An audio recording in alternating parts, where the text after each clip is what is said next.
Damos inicio a este desafío de transformación radical, activando el principio de la vigilia nocturna, el cual consiste en la consagración del tiempo nocturno para convertir tu habitación en un santuario de adoración. Cuando el mundo duerme, este primer punto establece la base de todo el proceso de 7 días, porque implica un sacrificio físico voluntario para obtener un beneficio espiritual eterno. Debemos comprender que la noche no fue diseñada solamente para el descanso del cuerpo, sino que en la economía del reino de Dios, la noche es una franja horaria de alta actividad espiritual, donde se deciden los destinos de las personas y de las naciones. La mayoría de los cristianos viven en una rutina espiritual diurna. Oran cuando se levantan y oran antes de dormir, pero muy pocos han descubierto el poder de romper el ciclo del sueño para presentarse delante del trono de gracia en el silencio de la madrugada. Cuando tú decides levantarte a una hora específica de la noche, no porque tengas insomnio ni preocupaciones, sino con el propósito deliberado de encontrarte con Dios, estás haciendo una declaración de prioridad que resuena en los cielos. Estás diciendo que tu necesidad de Dios es mayor que tu necesidad de descanso y que tu hambre de su presencia es más fuerte que la comodidad de tu cama. Este acto de disciplina es la primera victoria contra la carne y prepara el terreno para que sucedan cosas sobrenaturales que no ocurren a la luz del día. Para fundamentar esta práctica de los vigilantes sagrados y darnos el mandato bíblico para esta disciplina, el salmista nos entrega una invitación exclusiva para un grupo selecto de adoradores en el Salmo capítulo 134, versículo 1. La Escritura establece la identidad de los que velan con esta palabra. Mirad, bendecid a Jehová vosotros todos los siervos de Jehová, los que en la casa de Jehová estáis por las noches. Quiero que analicemos la profundidad de la frase, los que en la casa de Jehová estáis por las noches. El texto hace una distinción clara. No se refiere a los que visitan el templo de día cuando hay fiesta y música. Se refiere a los que permanecen en su presencia cuando todo está oscuro y en silencio. La palabra estáis en el original hebreo implica una postura de firmeza, de servicio y de atención. No se trata de levantarse medio dormido, a murmurar unas palabras rápidas para volver a la cama. Se trata de estar de pie espiritualmente, alerta y con los sentidos despiertos para ministrar al corazón de Dios. Estos siervos nocturnos tienen el privilegio de una intimidad que las multitudes no conocen. En la noche no hay aplausos, no hay distracciones y no hay urgencias laborales, solo están tú y el Creador. Es en ese ambiente de soledad santa donde la bendición de Jehová desciende de manera concentrada y pura sobre aquellos que han decidido velar mientras otros duermen. Es vital comprender el valor del silencio en la consagración nocturna. Vivimos en un mundo lleno de ruido constante, notificaciones de celular, tráfico, conversaciones y medios de comunicación que saturan nuestra mente y dificultan escuchar la voz apacible y delicada del Espíritu Santo. Pero a las 3 o 4 de la mañana el mundo se detiene. El ruido cesa y se abre una ventana de comunicación clara con el cielo. La consagración del tiempo nocturno te permite limpiar tu frecuencia espiritual para captar las coordenadas divinas que necesitas para cambiar tu situación. Jesús mismo practicaba este principio. Los evangelios nos dicen que Él se levantaba muy de mañana, siendo aún muy oscuro, para orar. Si el Hijo de Dios necesitaba ese tiempo de conexión nocturna para tener poder durante el día, ¿cuánto más nosotros lo necesitamos? Al consagrar estas 7 noches, estás creando un espacio libre de interferencia donde Dios puede descargar en tu espíritu la sabiduría, la fortaleza y la estrategia que no has podido recibir en medio del ajetreo diario. El silencio de la noche se convierte en el lienzo donde Dios pinta las soluciones a tus problemas. Debemos profundizar el aspecto del sacrificio como un detonante de poder. El rey David dijo en una ocasión que no ofrecería a Jehová algo que no le costara nada. La oración cómoda tiene valor, pero la oración sacrificial tiene un peso de gloria diferente. Cuando te levantas en la madrugada, tu carne va a protestar, tus ojos van a querer cerrarse y tu mente te dirá que es una locura. Pero es precisamente en esa lucha donde se fortalece tu hombre interior. Al vencer la pesadez del sueño, estás sometiendo tu cuerpo a la voluntad de tu espíritu. Este dominio propio te da autoridad en el mundo espiritual. Los demonios saben cuándo un creyente es disciplinado y cuándo es cómodo. Un cristiano que es capaz de controlar sus propios apetitos físicos para buscar a Dios es un cristiano peligroso para las tinieblas.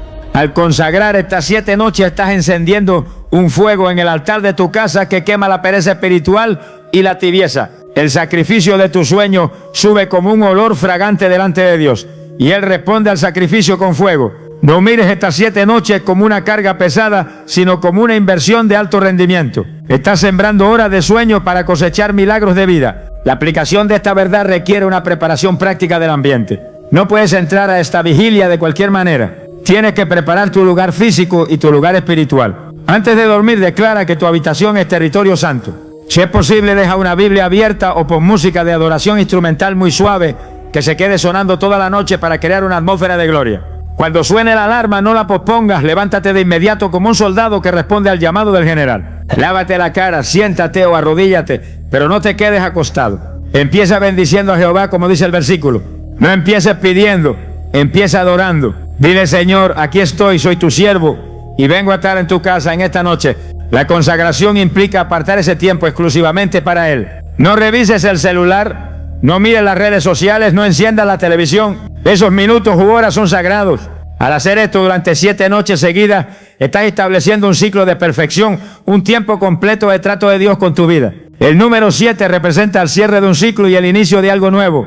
Estás cerrando el ciclo de la crisis y abriendo el ciclo de la respuesta. La aplicación práctica de este primer punto consiste en realizar el voto de vigilia hoy mismo. No esperes mañana. La urgencia de tu cambio radical demanda una acción inmediata. Esta noche será tu primera noche de desafío.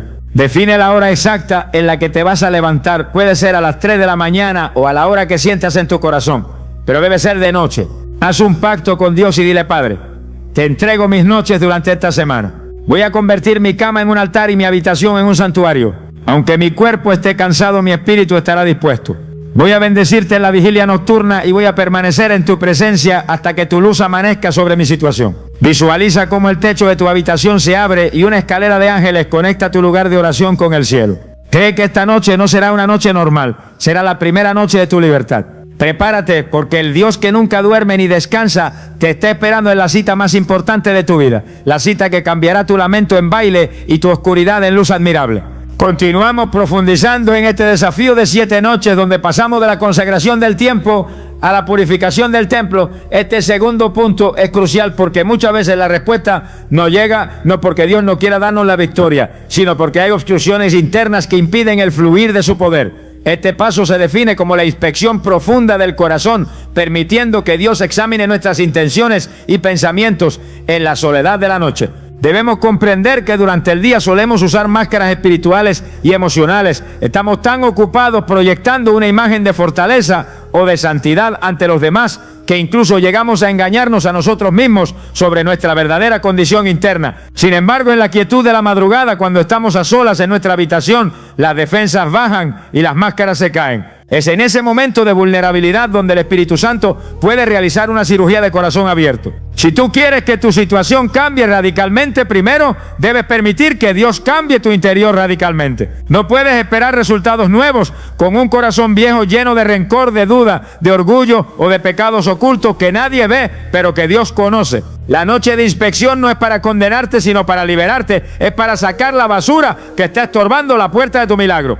Para fundamentar esta práctica de transparencia total y darnos el modelo de una conciencia limpia ante el juez supremo, el rey David nos comparte su experiencia íntima con el escrutinio divino en el Salmo capítulo 17, versículo 3. La Escritura describe el proceso de prueba y la resolución de santidad con estas palabras: Tú has probado mi corazón, me has visitado de noche, me has puesto a prueba y nada inicuo hallaste. He resuelto que mi boca no haga transgresión. Quiero que analicemos la frase: me has visitado de noche. David entendía que la visita de Dios en la vigilia no era solo para consolarlo, sino para probarlo. La palabra probar aquí es similar a la prueba de los metales preciosos donde se aplica fuego para ver si hay impurezas. Dios visita tu cama en la noche para ver qué hay realmente en tu corazón. Él busca fe, pero a veces encuentra miedo. Él busca adoración, pero a veces encuentra queja. Él busca perdón, pero a veces encuentra una raíz de amargura podrida. El texto dice: nada inicuo hallaste. Este debe ser nuestro objetivo en estas 7 noches. Llegar al punto donde podamos decir: Señor, examíname y no encontrarás nada que ofenda tu santidad, porque todo lo he confesado y todo lo he puesto bajo tu sangre. La iniquidad oculta es el derecho legal que el enemigo usa para retener tu bendición. Al permitir que Dios te pruebe y te limpie, le estás quitando al diablo el argumento legal que tenía contra ti. Es vital comprender la conexión entre lo que hay en el corazón y lo que sale por la boca. El versículo termina diciendo: he resuelto que mi boca no haga transgresión. David sabía que si había iniquidad en el corazón, tarde o temprano, la boca iba a pecar hablando incredulidad, maldición o mentira. La transgresión de la boca es uno de los mayores bloqueos para el cambio de situación. Muchos cristianos oran pidiendo un milagro durante 5 minutos y luego pasan 23 horas y 55 minutos hablando de lo mal que está todo, quejándose de la economía y criticando al prójimo. Eso es una transgresión de la boca que anula la oración. En estas noches de vigilia, Dios quiere alinear tu corazón con tu boca. Si tu corazón está limpio, tu boca hablará vida, hablará fe y hablará la palabra de Dios. La resolución de no transgredir con la boca es un acto de voluntad firme que nace de un corazón purificado. Tienes que decidir que durante estos 7 días no saldrá de tu boca ninguna palabra de derrota. Si Dios te visita de noche y limpia tu fuente interior, el agua que brotará de ti durante el día será dulce y no amarga. La coherencia espiritual es potencia pura. Cuando lo que sientes, lo que piensas y lo que dices está alineado con la voluntad de Dios, te conviertes en una flecha incontenible que da en el blanco de la respuesta. Debemos profundizar en el propósito de la visita nocturna de Dios. Él no viene como un policía para arrestarte, sino como un padre para corregirte y sanarte. A veces la iniquidad que Él encuentra no es un pecado moral escandaloso, sino una actitud sutil de soberbia o de autosuficiencia. Quizás estás confiando más en tu dinero, en tus contactos que en Él. Quizás tienes un ídolo secreto en tu corazón al que le dedicas más tiempo que a Dios. En la soledad de la noche, el Espíritu Santo pondrá su dedo sobre esa área sensible y te dirá: hijo, esto tiene que salir, esto me estorba, esto está deteniendo tu avance. No te resistas a esa convicción. Si sientes ganas de llorar, llora. Si sientes vergüenza, confiésalo. Ese dolor del arrepentimiento es el dolor de la sanidad. La Biblia dice que si en nuestro corazón hubiésemos mirado a la iniquidad, el Señor no nos habría escuchado.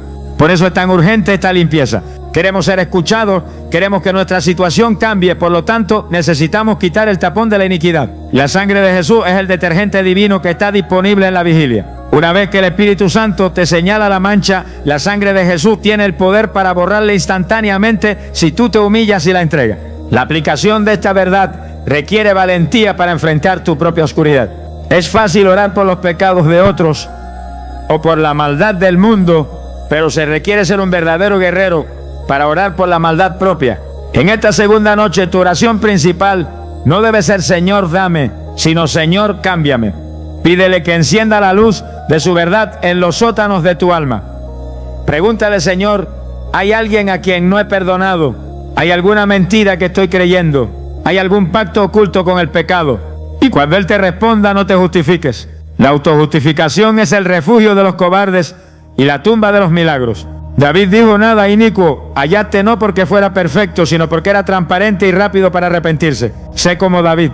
Deja que Dios te pruebe y salga aprobado. Al pasar esta inspección divina, tu nivel de autoridad espiritual se disparará. El diablo no tiene poder sobre un hombre o una mujer que camina en transparencia delante de Dios. Cuando tu corazón está limpio, tu fe es invencible porque tu conciencia no te acusa. La aplicación práctica de este segundo punto consiste en realizar una oración de autoexamen riguroso en tu segunda noche de vigilia.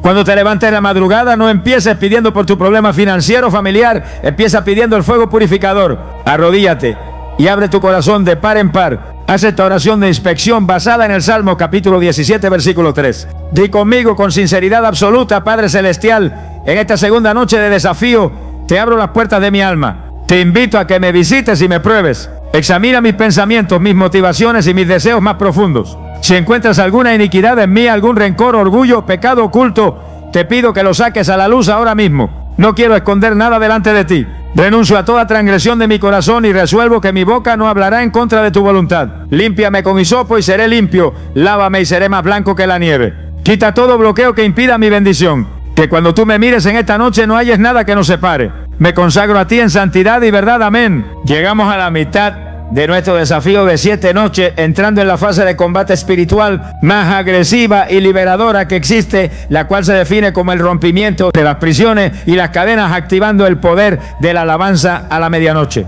Debemos comprender que hay situaciones en la vida que son como cárceles de máxima seguridad, problemas financieros que parecen tener cerrojos de acero, enfermedades que parecen tener cadenas perpetuas y crisis familiares que nos han puesto en el cepo de la inmovilidad.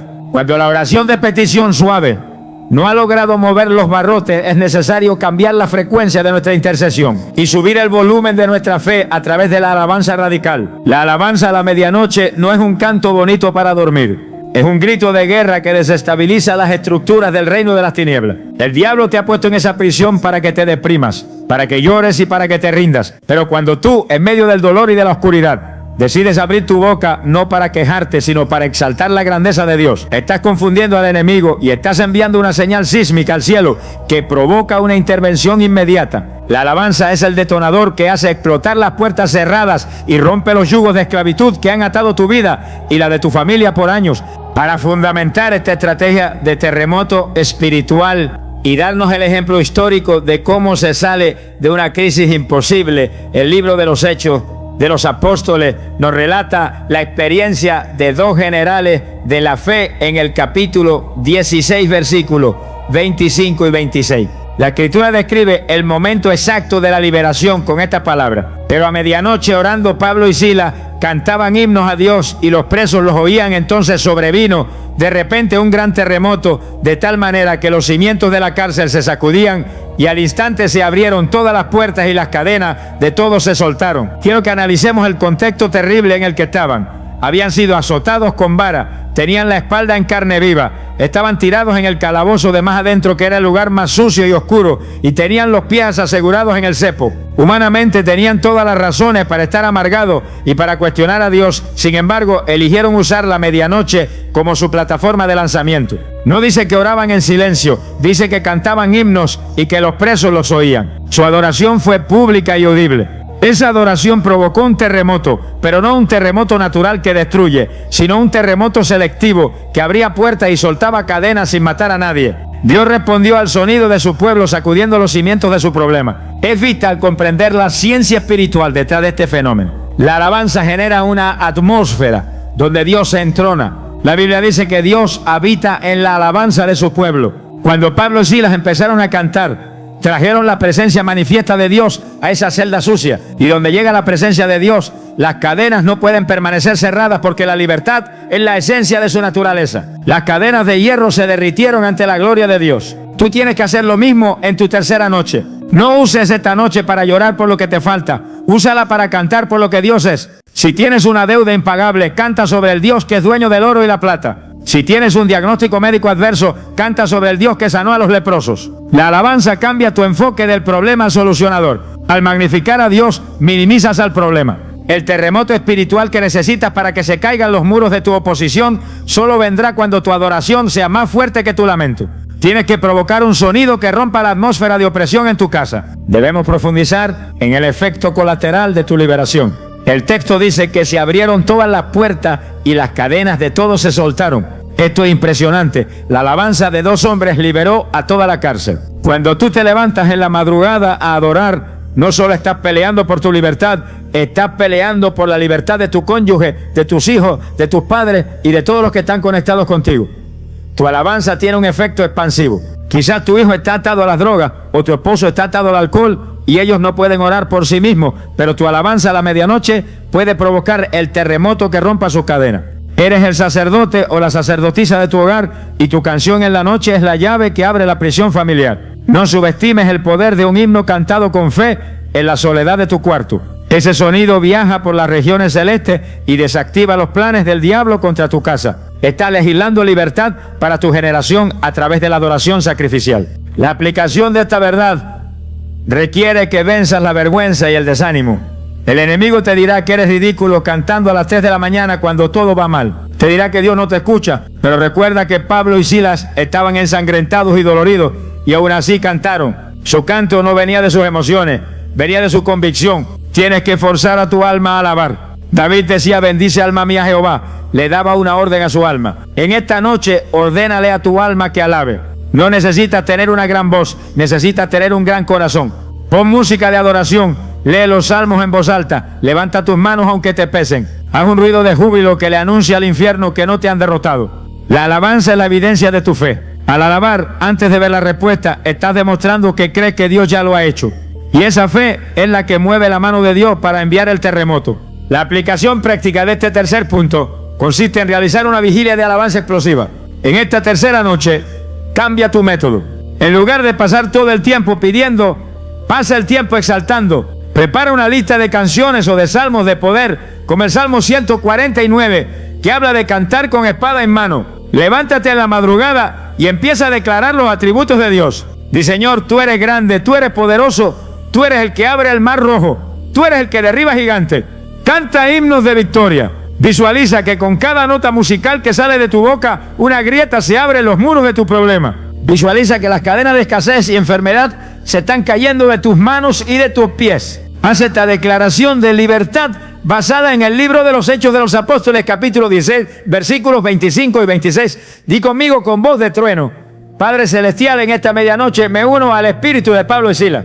No miraré mis heridas ni mis cadenas, miraré tu gloria.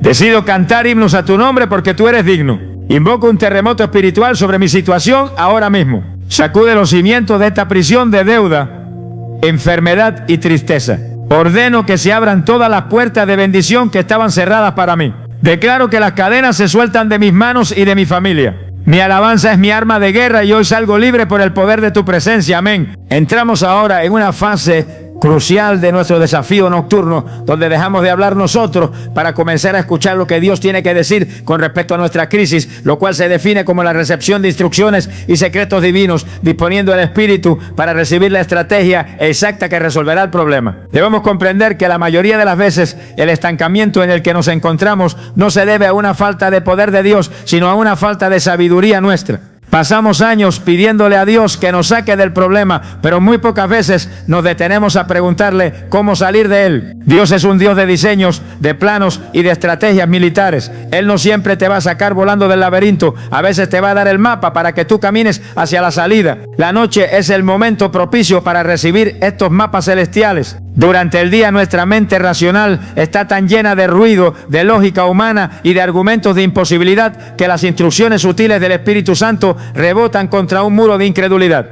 Pero en la vigilia, cuando los sentidos naturales están apagados y el alma está quieta, el Espíritu está receptivo para descargar la inteligencia divina. Esta cuarta noche no es para pedir cosas materiales, es para pedir sabiduría oculta y revelación de misterios. Para fundamentar esta metodología de comunicación sobrenatural y darnos la seguridad de que Dios desea hablarnos en la intimidad del sueño, el patriarca Job nos revela uno de los mecanismos más fascinantes del mundo espiritual en el libro de Job, capítulo 33, versículos del 14 al 16. La Escritura establece el canal de transmisión de secretos con estas palabras. Sin embargo, en una o en dos maneras habla Dios, pero el hombre no entiende por sueño, en visión nocturna, cuando el sueño cae sobre los hombres, cuando se adormecen sobre el lecho.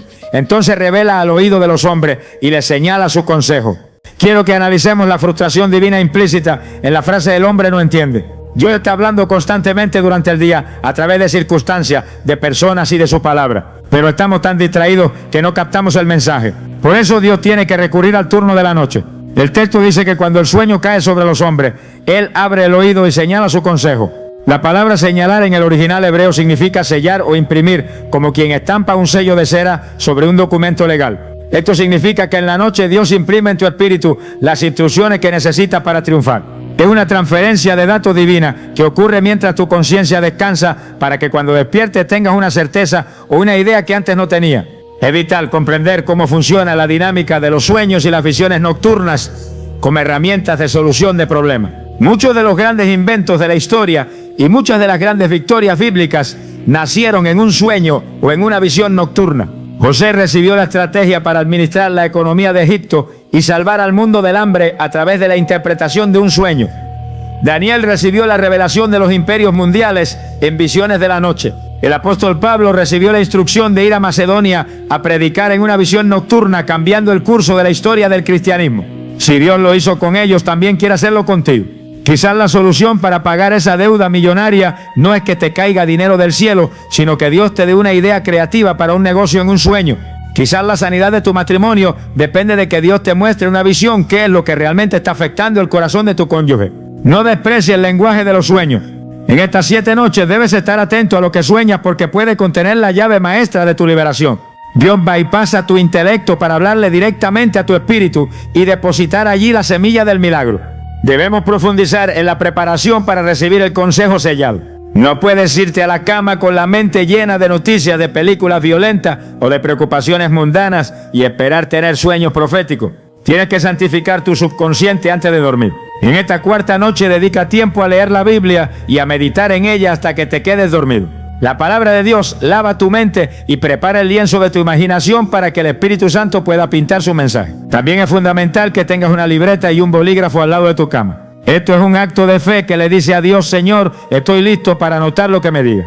Muchas veces Dios nos da la instrucción en la madrugada, pero al levantarnos y entrar en la rutina, se nos olvida el sueño o la idea brillante se desvanece. Tienes que capturar la revelación apenas llegue. Si te despiertas con una frase en la cabeza, con un número, con un nombre o con una dirección, anótalo inmediatamente. Esos fragmentos pueden parecer ilógicos en el momento, pero son piezas del rompecabezas que Dios está armando para tu bendición. La obediencia a esa instrucción nocturna es lo que desatará el poder de Dios en tu día. La aplicación de esta verdad requiere discernimiento para distinguir entre un sueño del alma y un sueño del espíritu. Los sueños del alma son producto de nuestras propias ansiedades y deseos, pero los sueños de Dios tienen una atmósfera diferente. Generalmente son vividos, traen paz, aunque sean de advertencia, se quedan grabados en la memoria con claridad y siempre se alinean con las Escrituras. En esta vigilia vas a pedir específicamente por sabiduría direccional. Vas a dejar de decirle a Dios lo grande que es tu problema y vas a empezar a preguntarle cuál es la salida. Señor, ¿debo vender esta propiedad? Señor, ¿debo cambiar de trabajo? Señor, ¿cómo trato a mi hijo rebelde? Haz preguntas concretas en la noche y espera respuestas concretas. Dios no juega a las escondidas con sus hijos. Él quiere guiarte. El Salmo 32 dice: te haré entender y te enseñaré el camino en que debes andar. Sobre ti fijaré mis ojos. Esa promesa se activa en la vigilia. Cuando tú buscas su dirección en la noche, Él fija sus ojos sobre ti y te garantiza que no darás un paso en falso. La instrucción divina te ahorra años de esfuerzo humano infructuoso. Una sola palabra de Dios en la noche vale más que 1000 consejos de expertos en el día. La aplicación práctica de este cuarto punto consiste en realizar una oración de incubación profética. En esta cuarta noche, transforma tu dormitorio en una sala de conferencia celestial. Antes de dormir o en el momento de tu vigilia, toma tu libreta, ponla sobre tu Biblia y ora pidiendo que se abran tus oídos espirituales a esta declaración de receptividad basada en el libro de Job, capítulo 33, versículos del 14 al 16. Di conmigo con expectativa santa: Padre Celestial, reconozco que mi entendimiento es limitado y que necesito tu sabiduría superior para salir de esta situación. En esta cuarta noche de vigilia dispongo mi espíritu para oír tu voz. Te pido que mientras mi cuerpo descansa o mientras velo en tu presencia, tú hables a mi oído y selles tu instrucción en mi corazón. Activo el don de sueños y visiones proféticas en mi vida. Revélame la estrategia oculta que el enemigo no quiere que yo sepa. Muéstrame la salida del laberinto. Dame ideas creativas, soluciones prácticas y advertencias oportunas. Reprendo todo espíritu de confusión y de pesadilla y declaro que mi mente es territorio del Espíritu Santo. Habla, Señor, que tu siervo oye. Estoy listo para recibir tus planos y para obedecer tus diseños. Gracias por revelarme tus secretos y por hacerme entender el camino de mi victoria. Amén. Nos adentramos ahora en la dimensión más conmovedora y urgente de la vigilia nocturna, donde la batalla deja de ser personal para convertirse en una guerra por la supervivencia de nuestro linaje, la cual se define como el clamor por la vida de las generaciones, levantando las manos en la primera vigilia para interceder con lágrimas. Debemos comprender que el ataque del enemigo en estos tiempos finales no es solamente contra nosotros los adultos, sino principalmente contra nuestros hijos y nietos. Satanás sabe que si logra destruir la semilla, logra destruir el futuro de la iglesia y el legado de Dios en la tierra. Por eso vemos hoy una epidemia de depresión, ansiedad, adicciones y confusión de identidad que está azotando a la juventud de una manera sin precedentes. Mientras los padres duermen, el enemigo siembra cizaña en la mente de los hijos a través de las pantallas, de la música y de las ideologías del mundo. La noche es el momento en que el depredador sale a cazar y es por eso que la noche debe ser el momento en que los padres se levantan como leones y leonas a rugir por la protección de sus cachorros. No puedes darte el lujo de dormir tranquilamente mientras tus hijos están siendo bombardeados espiritualmente. La vigilia es la trinchera donde se pelea y se gana el destino de la próxima generación. Para fundamentar este llamado a la guardia paternal y darnos la instrucción precisa de cómo defender a nuestra descendencia, el profeta Jeremías, en medio del dolor de la destrucción de Jerusalén, nos entrega un mandato de intercesión extrema en el libro de Lamentaciones, capítulo 2, versículo 19. La Escritura establece la urgencia y la metodología del clamor con estas palabras: levántate, da voces en la noche, al comenzar las vigilias, derrama como agua tu corazón ante la presencia del Señor, alza tus manos a Él, implorando la vida de tus pequeñitos que desfallecen de hambre en las entradas de todas las calles. Quiero que analicemos la secuencia de acciones que exige el Espíritu Santo. Primero dice: levántate. Esto implica una acción física de salir de la comodidad. No se puede hacer esta oración acostado y medio dormido. Tienes que levantarte y ponerte en pie de guerra. Luego dice: da voces en la noche. No es un susurro, es un grito de auxilio. Es una voz que se deja oír en el mundo espiritual reclamando lo que es suyo. Y especifica al comenzar las vigilias, lo cual nos indica que no debemos esperar a que el problema sea irreversible para orar, sino que debemos anticiparnos al ataque desde el principio de la noche. Es vital comprender la metáfora de derramar el corazón como agua. El agua no tiene forma propia, toma la forma del recipiente que la contiene, y cuando se derrama no se puede recoger. Dios está pidiendo una transparencia total y un vaciamiento emocional absoluto. Derramar el corazón como agua significa que no te guardas nada, que lloras todo lo que tienes que llorar, que expresas todo tu miedo, toda tu angustia y todo tu dolor por la situación de tus hijos delante de su presencia. No trates de ser fuerte delante de Dios, sé honesto. Si tu hijo está en drogas, dile: Señor, mi hijo se muere y me duele el alma. Si tu hija está en rebeldía, dile: Señor, no sé qué hacer con ella y me siento fracasado. Ese tipo de oración quebrantada y líquida es la que mueve la misericordia de Dios. Las lágrimas de un padre o de una madre en la madrugada son la moneda más valiosa en el tribunal del cielo. Dios recoge cada lágrima en su redoma y escribe un libro de memoria. Cuando tú lloras por tus hijos en la noche, estás regando las semillas de fe que sembraste en ellos y que parecen secas. Esas lágrimas son el fertilizante que provocará el renacimiento de sus propósitos. Debemos profundizar en la descripción profética de la condición de los hijos, que dice que desfallecen de hambre en las entradas de todas las calles. Esto no se refiere solo al hambre física, sino al hambre espiritual y emocional. Nuestros jóvenes están hambrientos de identidad, de propósito y de amor verdadero, y al no encontrarlo en casa o en la iglesia, salen a buscarlo en las entradas de las calles que representan los caminos del mundo. En las calles se encuentran el alimento contaminado de los vicios, de la inmoralidad y de la violencia. El profeta ve que están desfalleciendo, es decir, perdiendo la fuerza vital. La depresión juvenil es un desfallecimiento del alma. Pero la solución que propone Dios no es llevarlos al psicólogo del mundo solamente, sino alzar las manos a Él. Alzar las manos es un gesto de entrega y de súplica. Es decir: Señor, yo no puedo cambiarlo, yo no puedo vigilarlo las 24 horas, pero te los entrego a ti. Mis manos no son suficientes para sostenerlo, pero tus manos sí. Cuando alzas tus manos en la noche, estás construyendo un muro de fuego alrededor de ellos donde quiera que estén. Tu oración nocturna es el escudo invisible que desvía las balas del enemigo que van dirigidas a su corazón. La aplicación de esta verdad requiere que asumas tu rol de vigilante sacerdotal. Tú eres el guardián de la puerta de tu casa. En esta quinta noche vas a dedicar tu vigilia exclusivamente a tus hijos y a tu descendencia. No pidas por dinero ni por trabajo, pide por sus almas. Menciona sus nombres uno por uno delante del trono. Si están lejos de Dios, reclama la promesa que dice: cree en el Señor Jesucristo y serás salvo tú y tu casa. Si están enfermos, reclama la sanidad. Si están atados, rompe las cadenas. Tienes autoridad biológica y espiritual sobre ellos. El diablo tiene que soltar a tus hijos cuando tú te levantas en la autoridad del nombre de Jesús. Recuerda que la oración de la madre y del padre tiene un peso específico en el mundo espiritual que ninguna otra oración tiene. Mónica oró por su hijo Agustín durante años de rebeldía y Dios lo transformó en uno de los teólogos más grandes de la historia. Tu oración tiene el mismo poder. No te canses de clamar. Aunque veas que se ponen peor, sigue orando. La noche es más oscura justo antes del amanecer. Tu persistencia en el clamor nocturno es la garantía de que verás la luz de la salvación brillar sobre ellos. La aplicación práctica de este quinto punto consiste en realizar una intercesión de alto impacto generacional. En esta quinta noche, toma fotografías de tus hijos o prendas de ropa de ellos y llévalas a tu lugar de oración. Póstrate sobre esa foto y ora si es necesario. Clama con las entrañas. Haz esta declaración de rescate basada en el libro de Lamentaciones, capítulo 2, versículo 19. Di conmigo con voz de autoridad paternal y maternal: Padre Celestial, en esta noche me levanto como el guardián de mi familia. Doy voces ante tu trono y derramo mi corazón como agua delante de ti. Te presento a mis hijos y a mis nietos. Mira, Señor, cómo el enemigo quiere destruirlos en las entradas de las calles del mundo. Mira su hambre y su necesidad. Hoy alzo mis manos a ti implorando por sus vidas. No permito que el diablo me arrebate mi herencia. Declaro que mis hijos son propiedad de Cristo. Rompo toda maldición generacional, toda adicción y toda influencia de muerte sobre ellos. Los cubro con la sangre de Jesús desde la cabeza hasta los pies. Profetizo que volverán a casa, que te servirán y que serán gigantes en la tierra.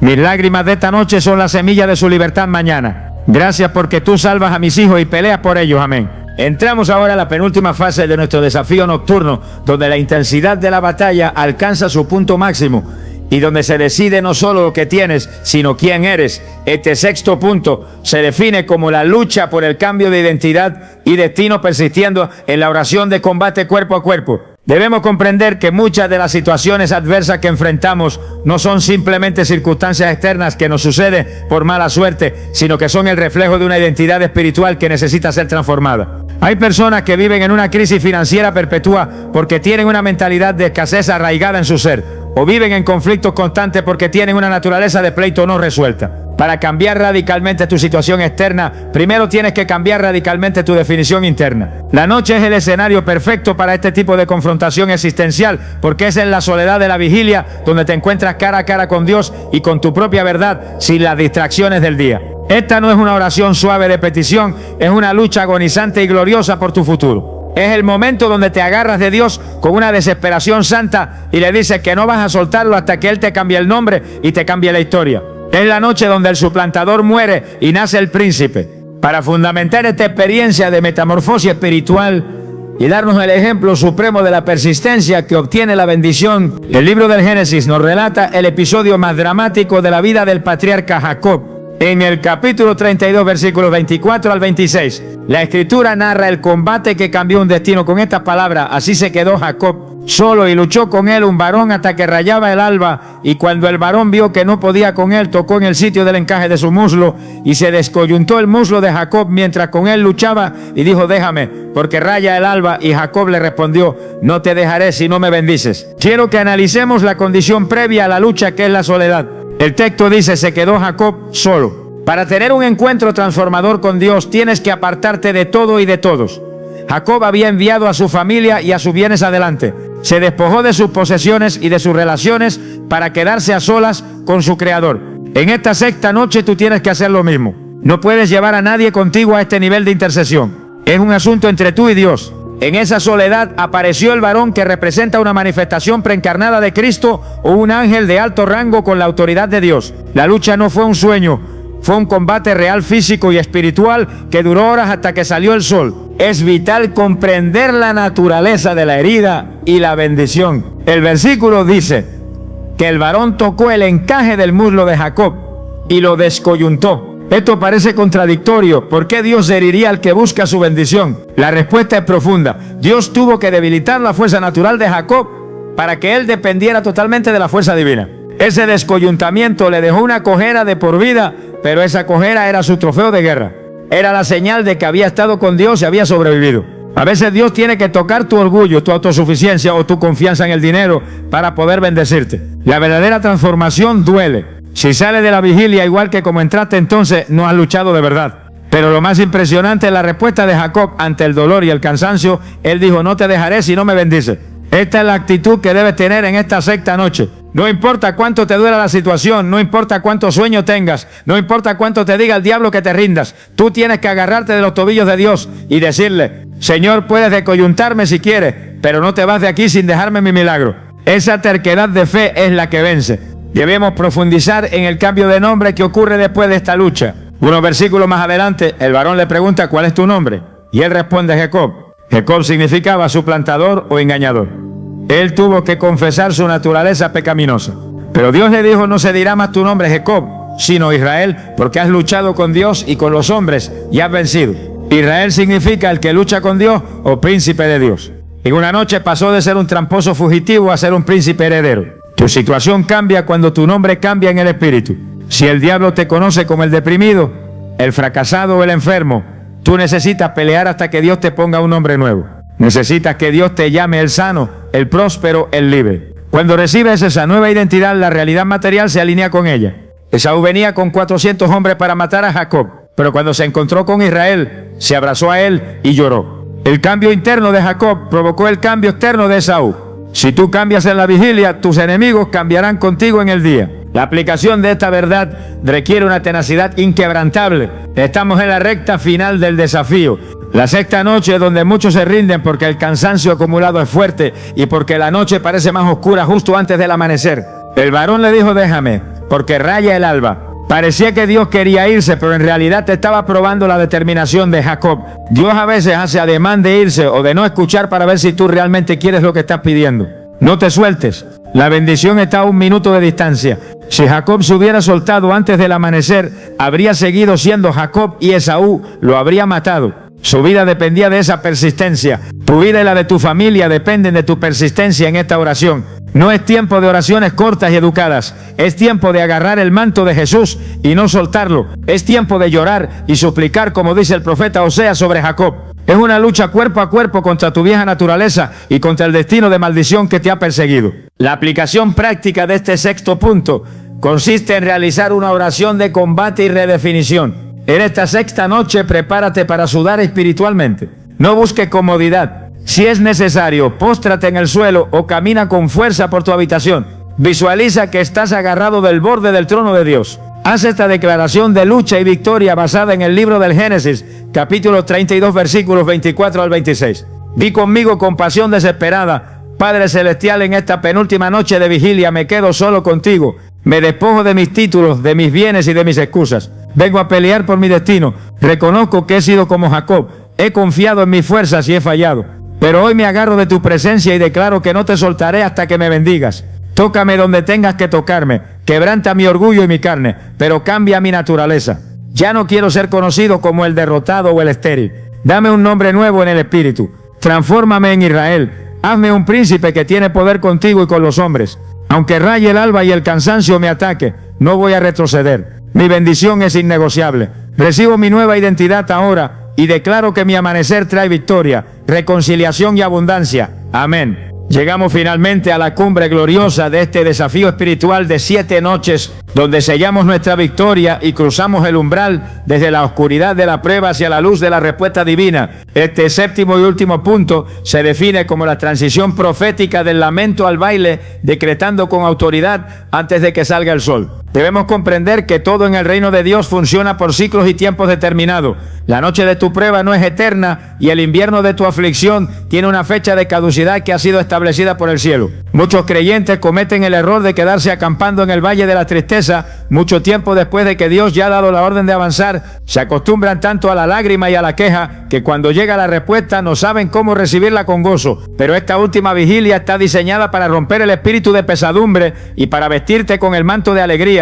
No porque tus ojos naturales ya estén viendo el dinero o la sanidad, sino porque tus ojos espirituales han visto al Rey de Gloria moviéndose a tu favor durante estas 7 noches. La fe verdadera celebra la victoria antes de que se materialice en lo físico. El paso del lamento al baile es un acto de guerra espiritual de alto nivel, porque el diablo espera que sigas deprimido, pero cuando tú te levantas y empiezas a danzar y a alabar a Dios en medio de la escasez, le estás enviando un mensaje claro al infierno de que su plan ha fracasado y de que tu confianza en Dios es inquebrantable. Para fundamentar esta certeza del cambio de temporada y darnos la promesa de que el dolor es solo un pasajero temporal en nuestra vida, el rey David, quien conocía bien la profundidad de la angustia y la altura del gozo, nos entrega una de las declaraciones más esperanzadoras de la Biblia en el Salmo capítulo 30, versículo 5. La Escritura establece el límite temporal del sufrimiento con estas palabras: porque un momento será su ira, pero su favor dura toda la vida. Por la noche durará el llanto y a la mañana vendrá la alegría. Quiero que analicemos la desproporción maravillosa que nos presenta este texto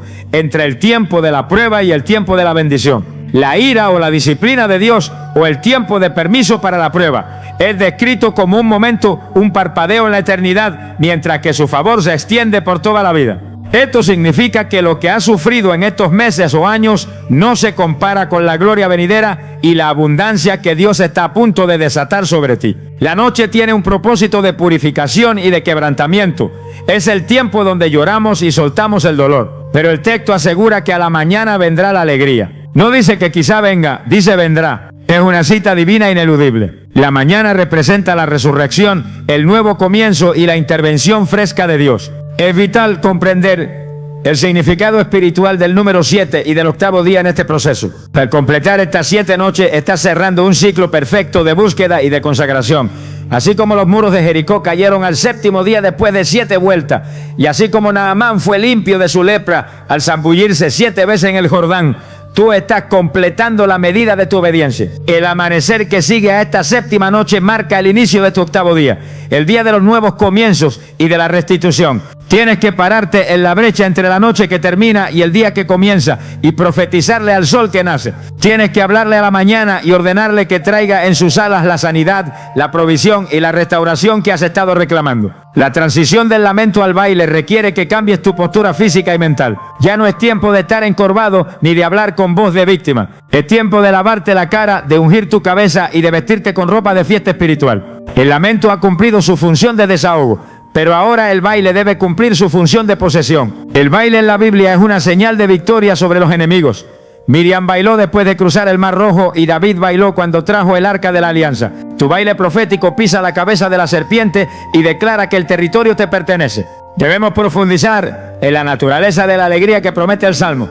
En el idioma original hebreo, la palabra utilizada para alegría en este versículo implica un grito resonante o un clamor de júbilo. No es una alegría silenciosa ni una sonrisa tímida, es una explosión de júbilo que no se puede contener. Dios te está prometiendo que la solución a tu problema será tan grande y tan evidente que te hará gritar de emoción. El cambio radical que estamos buscando no es una mejora leve de tus circunstancias, es un giro de 180 grados. Donde había enfermedad, habrá salud rebosante. Donde había deuda, habrá sobreabundancia. Donde había conflicto, habrá armonía perfecta. Tienes que prepararte emocionalmente para recibir noticias buenas. A veces estamos tan traumatizados por las malas noticias que cuando llega la bendición tenemos miedo de creerla. En esta última vigilia vas a renunciar al miedo a ser feliz. Vas a renunciar a la adicción a la tristeza. Vas a abrirle la puerta de tu corazón al Espíritu Santo para que te llene de ese gozo inefable y glorioso que es nuestra fortaleza. La aplicación de esta verdad requiere que realices un acto profético de celebración anticipada. En esta séptima noche, después de haber orado, leído la palabra y adorado, vas a terminar tu vigilia de una manera diferente. No te vas a ir a dormir con la preocupación de siempre. Vas a poner música de alabanza alegre, vas a levantar tus manos y vas a empezar a dar gracias con una sonrisa en tu rostro. Vas a visualizar tu problema resuelto. Vas a ver a tus hijos volviendo a casa. Vas a ver tu cuenta bancaria llena. Vas a ver tu cuerpo sano y vas a empezar a celebrar por ello. Actúa como si ya tuvieras el documento firmado en la mano. La fe es la certeza de lo que se espera y la convicción de lo que no se ve. Si realmente crees que Dios te ha escuchado durante estas 7 noches, tu actitud debe demostrarlo. El baile es el lenguaje de la fe que dice, hecho está. No esperes a ver para creer, cree y verás. La aplicación práctica de este séptimo y último punto consiste en realizar la gran oración de cierre y decreto de amanecer. En esta séptima noche, justo antes de que empiece a salir el sol, al terminar tu tiempo de oración, ponte de pie con autoridad de hijo y de hija de Dios. Sacude tu cuerpo como quien se sacude el polvo de la derrota. Haz esta declaración final de victoria basada en el Salmo capítulo 30, versículo 5. Di conmigo con voz de triunfo. Padre Celestial, te doy toda la gloria y la honra porque he completado este desafío de 7 noches en tu presencia. Declaro que el ciclo de mi prueba se cierra hoy. Confieso que tu ira es solo por un momento, pero tu favor sobre mi vida es eterno. Profetizo que mi noche de llanto ha terminado y decreto la llegada de mi mañana de alegría. Le ordeno al sol de este nuevo día que traiga consigo mis respuestas, mis milagros y mi restitución. Me despojo del cilicio de lamento y me ciño de alegría. En el nombre de Jesús cambio mi queja por alabanza y mi tristeza por baile. Declaro que mi situación ha cambiado radicalmente en el mundo espiritual y se manifiesta ahora en el mundo natural. Recibo mi victoria, recibo mi sanidad y recibo mi provisión. Soy más que vencedor y entro en mi nueva temporada de favor y de gloria. Amén y amén. ¿Sabías que muchas veces nuestras oraciones no son respondidas porque no sabemos cómo acercarnos a Dios de manera correcta? Santiago 5:16 nos dice, la oración del justo es poderosa y eficaz. Este pasaje subraya que no se trata solo de pedir, sino de hacerlo con el corazón y la actitud adecuados. Pero ¿cómo podemos asegurarnos de que Dios escuche nuestras plegarias y responda a nuestras necesidades? Exploraremos 7 formas prácticas para orar correctamente, alineando nuestra voluntad con la de Dios y experimentando su poder en nuestras vidas. ¿Estás listo para descubrir cómo transformar tus oraciones y fortalecer tu relación con Dios? Alaba lo que Él vive. ¿Alguna vez has sentido que tus oraciones no son escuchadas? Tal vez has clamado a Dios en momentos de desesperación, con palabras sinceras que parecen desvanecerse en el aire. Pero, ¿y si el problema no es que Dios no escuche, sino que no estamos orando de la manera correcta? Desde el principio, la Biblia nos enseña que Dios no mira las apariencias externas, ni se deja impresionar por las palabras elaboradas. Él busca un corazón sincero y humilde. Jesús mismo lo dejó claro cuando habló de aquellos que oraban solo para ser vistos por los demás. En Mateo 6:6 Él dijo, cuando ores, entra en tu cuarto, cierra la puerta y ora a tu Padre, que está en lo secreto. Y tu Padre, que ve en lo secreto, te recompensará. Estas palabras son una invitación a dejar de lado las distracciones y las máscaras y acercarnos a Dios con un corazón auténtico. Imagina por un momento a un niño pequeño que se acerca a su padre con lágrimas en los ojos buscando consuelo. Ese niño no mide sus palabras ni intenta impresionar, simplemente se entrega con honestidad. De la misma manera, Dios nos llama a orar con esa misma transparencia y confianza. Él no busca oraciones perfectas, busca corazones dispuestos. Un ejemplo poderoso de esta verdad se encuentra en la parábola del fariseo y el publicano en Lucas 18, 9, 14. Mientras el fariseo oraba con orgullo, enumerando sus propias virtudes, el publicano apenas podía levantar los ojos al cielo. Su simple oración, Dios, ten compasión de mí, que soy pecador, fue suficiente para tocar el corazón de Dios. Jesús concluyó diciendo que fue el publicano, no el fariseo, quien salió justificado. Esto nos recuerda que la humildad es el primer paso para una oración efectiva. Pero, ¿cómo podemos cultivar un corazón humilde en nuestra vida diaria? Todo comienza con un reconocimiento sincero de nuestra dependencia de Dios. A menudo nos dejamos llevar por el ritmo frenético de la vida, creyendo que podemos resolver nuestros problemas por nuestra cuenta. Sin embargo, la Biblia nos enseña que solo cuando reconocemos nuestra debilidad podemos experimentar el poder de Dios. En 2 Corintios 12:9, Pablo escribe: mi gracia es suficiente para ti, porque mi poder se perfecciona en la debilidad. Este versículo no solo nos da esperanza, sino que también nos invita a acercarnos a Dios con la certeza de que Él es quien obra en nuestras vidas, no nuestras propias fuerzas. Una de las maneras más prácticas de orar con humildad es empezar cada oración con gratitud. Cuando reconocemos las bendiciones de Dios en nuestras vidas, nuestro enfoque cambia de nuestras necesidades a su bondad. Agradecer a Dios por su provisión diaria, por su amor incondicional y por las pequeñas cosas que a menudo pasamos por alto, nos ayuda a mantener una perspectiva correcta. En Salmo 104 se nos instruye: entren por sus puertas con acción de gracias y a sus atrios con alabanza. Denle gracias, alaben su nombre. Este acto de gratitud no solo honra a Dios, sino que también prepara nuestro corazón para recibir lo que Él tiene para nosotros. Sin embargo, la humildad no significa que debamos minimizar nuestras necesidades o sentirnos indignos de acercarnos a Dios. Al contrario, la humildad nos permite presentarnos tal como somos, confiando en que Él nos ama. Un ejemplo conmovedor de esta verdad se encuentra en la historia de Ana, la madre de Samuel. En 1 Samuel 1, 10, 11, leemos que Ana oró con amargura de alma, derramando su corazón delante de Dios. Su oración no fue adornada ni ensayada, fue un clamor desesperado desde lo más profundo de su ser.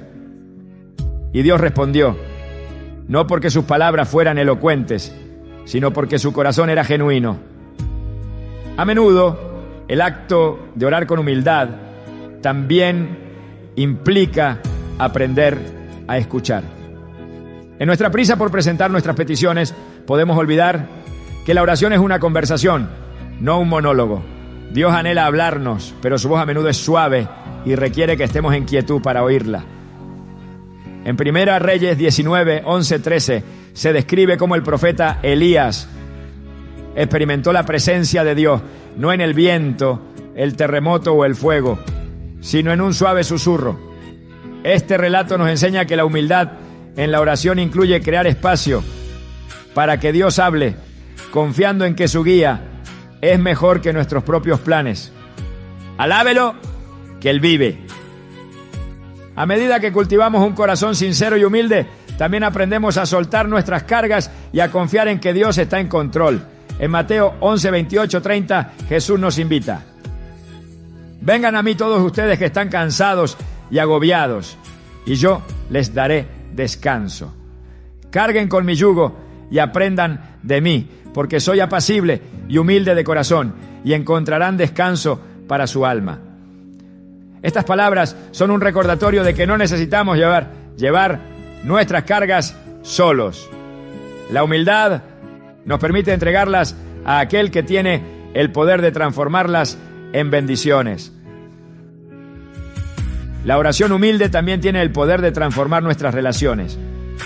Cuando nos acercamos a Dios con un corazón contrito, aprendemos a ver a los demás con los ojos de Cristo. Nos volvemos más comprensivos, pacientes y dispuestos a perdonar.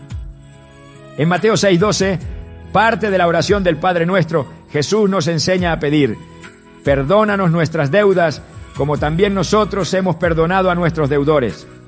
Este acto de perdonar a los demás no solo es un reflejo de nuestra humildad, sino también una condición para experimentar el perdón de Dios en nuestras propias vidas. Un ejemplo moderno de la humildad en la oración se encuentra en la historia de Corrie ten Boom, una sobreviviente del Holocausto. Después de la guerra, Corrie predicaba sobre el amor y el perdón de Dios. En una ocasión, se encontró cara a cara con un exguardia de un campo de concentración donde había sido prisionera. Él le pidió perdón, pero en ese momento, Corrie no podía encontrar la fuerza para perdonarlo. Oró en silencio, pidiéndole a Dios que llenara su corazón con el amor que necesitaba para ofrecer ese perdón. Dios respondió, y Corrie pudo extenderle la mano al hombre con sinceridad. Esta historia nos recuerda que la humildad no es una debilidad, sino una fuerza divina que nos permite superar nuestras propias limitaciones. Finalmente, debemos recordar que la oración con un corazón sincero y humilde no siempre trae respuestas inmediatas, pero siempre transforma. La relación que cultivamos con Dios en esos momentos de vulnerabilidad tiene un impacto eterno. Santiago 4:10 nos exhorta: humíllense delante del Señor y Él los exaltará. Esta promesa nos asegura que Dios honra a quienes se acercan a Él con reverencia y honestidad. En cada palabra que pronunciamos, en cada silencio que guardamos, Dios está presente, escuchando no solo nuestras voces, sino también los latidos de nuestro corazón. Al aprender a orar con humildad, comenzamos a ver su mano obrando en cada aspecto de nuestras vidas, recordándonos que no hay oración demasiado pequeña ni carga demasiado grande para aquel que nos ama con un amor eterno. Cuando pensamos en la oración, a menudo nos encontramos limitados por nuestras propias palabras. En ocasiones sentimos que nuestras plegarias no tienen la fuerza o la dirección necesarias, y eso nos lleva a dudar si nuestras oraciones están alineadas con la voluntad de Dios. Sin embargo, existe una herramienta poderosa que nos ha sido entregada desde tiempos antiguos y que muchos olvidan utilizar: la palabra de Dios. La Biblia no solo nos instruye, sino que también actúa como un ancla espiritual que fortalece nuestras oraciones, dándoles un propósito y una certeza que trascienden nuestra comprensión. Desde el Génesis hasta el Apocalipsis, la Escritura no es simplemente un relato de la relación de Dios con la humanidad. Es su voz viva, resonando a través del tiempo. Hebreos 4:12 nos dice que la palabra de Dios es viva y eficaz, y más cortante que cualquier espada de dos filos. Este versículo revela que la Biblia no es un texto inerte, es un canal divino que puede penetrar las barreras de nuestras dudas y fortalecer nuestra fe. Cada vez que oramos con las Escrituras, estamos declarando su voluntad sobre nuestras vidas, recordándole nuestras necesidades conforme a lo que Él ya ha prometido. Alaba lo que Él vive. Pensemos en los grandes hombres y mujeres de fe que aprendieron a orar usando la palabra. Un ejemplo evidente se encuentra en el libro de los Salmos, donde David constantemente utiliza las promesas de Dios como base de sus oraciones. En el Salmo 23, por ejemplo, declara: el Señor es mi pastor, nada me falta. No es solo una afirmación de confianza, sino una oración que clama a la provisión y el cuidado de Dios. David entendió que al citar las verdades divinas, se alinea su voluntad con la de aquel que nunca falla en cumplir sus promesas. La Escritura, además de darnos lenguaje para nuestras oraciones, tiene el poder de transformar nuestra perspectiva. Cuando enfrentamos desafíos, nuestras palabras pueden estar teñidas de temor, incertidumbre o incluso desesperación. Sin embargo, al orar con versículos como Isaías 41:10, no temas porque yo estoy contigo, no desmayes porque yo soy tu Dios, permitimos que su verdad reemplace nuestros miedos y nos llene de su paz. Este acto no es solo una declaración, sino un recordatorio activo de su presencia y su control absoluto sobre nuestras circunstancias. A lo largo de la Biblia vemos cómo Dios invita a su pueblo a usar su palabra en sus oraciones. En Éxodo 32, cuando el pueblo de Israel pecó construyendo un becerro de oro, Moisés intercedió ante Dios recordándole su pacto con Abraham, Isaac y Jacob. Moisés dijo: acuérdate de tus siervos Abraham, Isaac e Israel, a quienes juraste por ti mismo y les dijiste: multiplicaré su descendencia como las estrellas del cielo. Éxodo 32:13.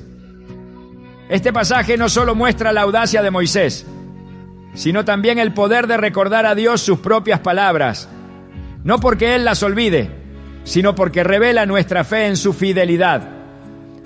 Cuando enfrentamos momentos difíciles como una enfermedad, un desafío financiero o una decisión crucial, podemos buscar consuelo y guía en las Escrituras. Al orar con ellas, nuestras palabras adquieren el poder que proviene directamente de Dios. En Romanos 8:28, Pablo escribe: sabemos que Dios dispone todas las cosas para el bien de quienes lo aman. Esta verdad no solo nos consuela, sino que también puede convertirse en la base de nuestras peticiones. Podemos orar diciendo: Señor, confío en que aunque no entiendo esta situación, tú estás obrando para mi bien, porque así lo prometes en tu palabra. Este enfoque transforma nuestra manera de orar, llevándonos de la incertidumbre a la confianza plena en su plan perfecto. Un ejemplo emblemático del poder de la Escritura en la oración es Jesús mismo. Durante su tiempo en la tierra, enfrentó pruebas y desafíos que a menudo resolvió orando con las palabras de la Escritura. En su tentación, en el desierto, cada vez que el diablo intentó desviarlo, Jesús respondió con: escrito está, citando directamente la palabra de Dios. En Mateo 4:4, ante la tentación de convertir las piedras en pan, Jesús dijo: escrito está, no solo de pan vivirá el hombre, sino de toda palabra que sale de la boca de Dios.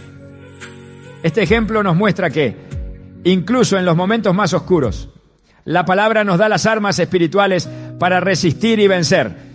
La Biblia no solo fortalece nuestras oraciones, sino que también nos enseña cómo alinearlas con la voluntad de Dios. Muchas veces nuestras peticiones reflejan deseos personales que pueden estar fuera de su plan para nosotros. Pero al orar con la Escritura, estamos declarando su voluntad sobre nuestras vidas. En 1 Juan 5:14 se nos promete: si pedimos algo conforme a su voluntad, Él nos oye.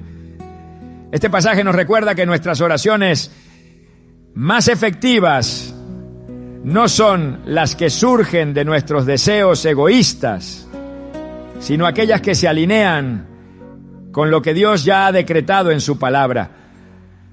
Además de guiar nuestras oraciones, las Escrituras nos invitan a cultivar una relación más íntima con Dios. Cada versículo es una ventana a su carácter, revelando su amor, su justicia y su misericordia. Cuando oramos con pasajes como el Salmo 91, el que habita al abrigo del Altísimo morará bajo la sombra del Omnipotente. Estamos proclamando nuestra confianza en su protección y recordándonos su cuidado constante. Este tipo de oración no solo nos fortalece espiritualmente, sino que también nos acerca a su corazón, transformando nuestra relación con Él. Los profetas del Antiguo Testamento entendieron profundamente este principio. Jeremías, conocido como el profeta llorón, utilizó la palabra de Dios como fundamento para sus oraciones en medio del sufrimiento de Israel.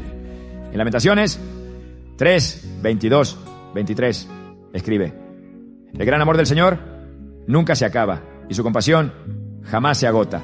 Cada mañana se renuevan sus bondades. Muy grande es su fidelidad.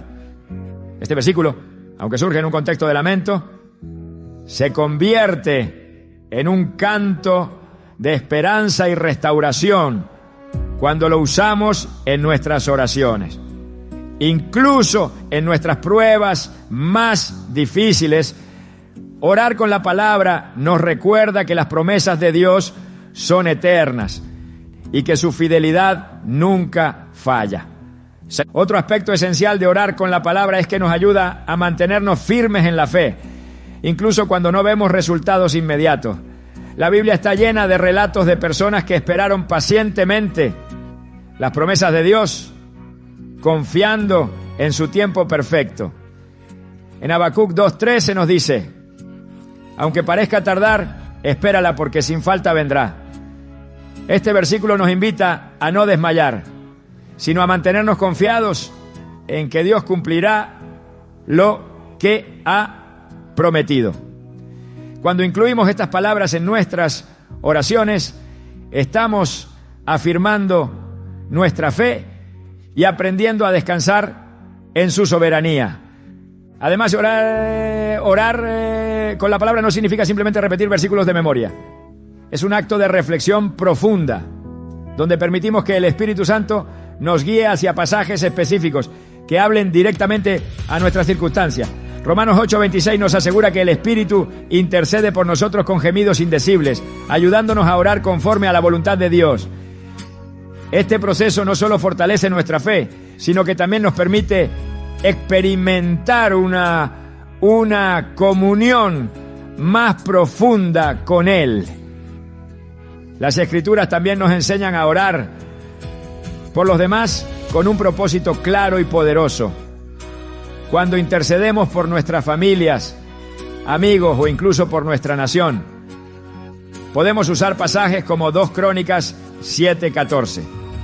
Si mi pueblo, que lleva mi nombre, se humilla y ora y me busca y abandona su mala conducta, yo lo escucharé desde el cielo, perdonaré su pecado y restauraré su tierra. Este versículo no solo nos inspira, sino que también nos da un modelo de cómo orar con eficacia por el cambio y la restauración en nuestras comunidades. A medida que profundizamos en nuestra comprensión de la oración basada en la palabra, también aprendemos a confiar en que su voluntad es perfecta. No siempre recibiremos la respuesta que esperamos, pero podemos estar seguros de que Dios está obrando en todas las cosas para nuestro bien. En Salmos 37:4 se nos anima: deleítate en el Señor y Él te concederá los deseos de tu corazón. Esto no significa que recibiremos todo lo que deseamos, sino que al deleitarnos en Él, nuestros deseos se alinean con los suyos y nuestras oraciones reflejan su plan perfecto. Alaba lo que Él vive. En cada momento de oración, al declarar las Escrituras, estamos fortaleciendo nuestra fe y recordándonos quién es Dios. Su palabra es el fundamento inquebrantable sobre el cual podemos construir nuestras vidas y nuestras oraciones. Al orar con las Escrituras, no solo nos acercamos a su presencia, sino que también experimentamos el poder transformador de su amor y su fidelidad. La oración es mucho más que una lista de peticiones, es un acto de conexión profunda con Dios, un reflejo de nuestro corazón hacia su presencia. Sin embargo, muchas veces nos acercamos a Él enfocados en lo que nos falta, olvidando algo esencial: el poder de la gratitud y la alabanza. Este enfoque cambia por completo la dinámica de nuestra comunicación con Dios, transformando nuestras oraciones en una expresión de confianza y reverencia. La Biblia nos muestra repetidamente que Dios habita en medio de la alabanza de su pueblo, como lo declara el Salmo 22:3. Por lo tanto, cuando nos acercamos a Él con gratitud, no solo le damos el honor que merece, sino que también invitamos su presencia a nuestras vidas. Un claro ejemplo de este principio se encuentra en la historia de los 10 leprosos, narrada en Lucas 17, 11, 19. 10 hombres fueron sanados por Jesús, pero solo uno regresó para dar gracias. Este hombre, postrándose a los pies de Jesús, no solo mostró gratitud, sino también fe. Jesús le dijo: levántate y vete, tu fe te ha sanado. Esto nos enseña que la gratitud no solo honra a Dios, sino que también abre las puertas para recibir una mayor bendición. Al alabar a Dios, reconocemos su poder y su bondad, lo que fortalece nuestra relación con Él y nos transforma desde adentro. La alabanza y la gratitud no son meras formalidades, son actos que reorientan nuestro corazón hacia Dios, recordándonos quién es Él y lo que ha hecho por nosotros. En el Salmo 100 se nos invita a entrar en su presencia con acción de gracias y a sus atrios con alabanza. Este pasaje no solo describe un ritual, sino una actitud que debe definir cada aspecto de nuestra vida de oración. Cuando agradecemos, reconocemos que todo lo bueno proviene de Él, tal como lo afirma Santiago 1:17. Toda buena dádiva y todo don perfecto descienden de lo alto del Padre de las luces. Esta perspectiva cambia nuestra forma de ver nuestras circunstancias, enfocándonos en sus bendiciones en lugar de nuestras carencias. La gratitud también tiene el poder de fortalecer nuestra fe en los momentos más difíciles. En la prisión de Filipos, Pablo y Silas fueron azotados y encadenados por predicar el Evangelio. Sin embargo, en lugar de quejarse o lamentarse, comenzaron a cantar himnos de alabanza a Dios.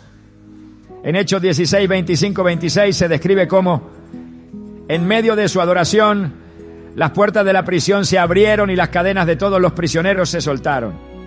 Este evento no solo liberó físicamente a Pablo y Silas, sino que también impactó espiritualmente a los demás. Su gratitud y alabanza, incluso en las circunstancias más oscuras, demostraron que la alabanza tiene el poder de romper cadenas y abrir puertas que de otra manera permanecerían cerradas. Cuando elegimos alabar a Dios, incluso en medio de nuestras luchas, estamos demostrando nuestra confianza en su soberanía. La Biblia está llena de relatos de personas que alabaron a Dios antes de ver la respuesta a sus oraciones. En 2 Crónicas 20, el rey Josafat enfrentó una amenaza inminente de un ejército enemigo. En lugar de entrar en pánico, lideró al pueblo en un acto de alabanza, diciendo: den gracias al Señor porque su gran amor perdura para siempre. Mientras cantaban y alababan, Dios intervino y derrotó al enemigo sin que ellos tuvieran que levantar un arma. Este relato nos muestra que la alabanza no solo es un acto de adoración, sino también una declaración de fe en el poder de Dios para obrar en nuestras vidas.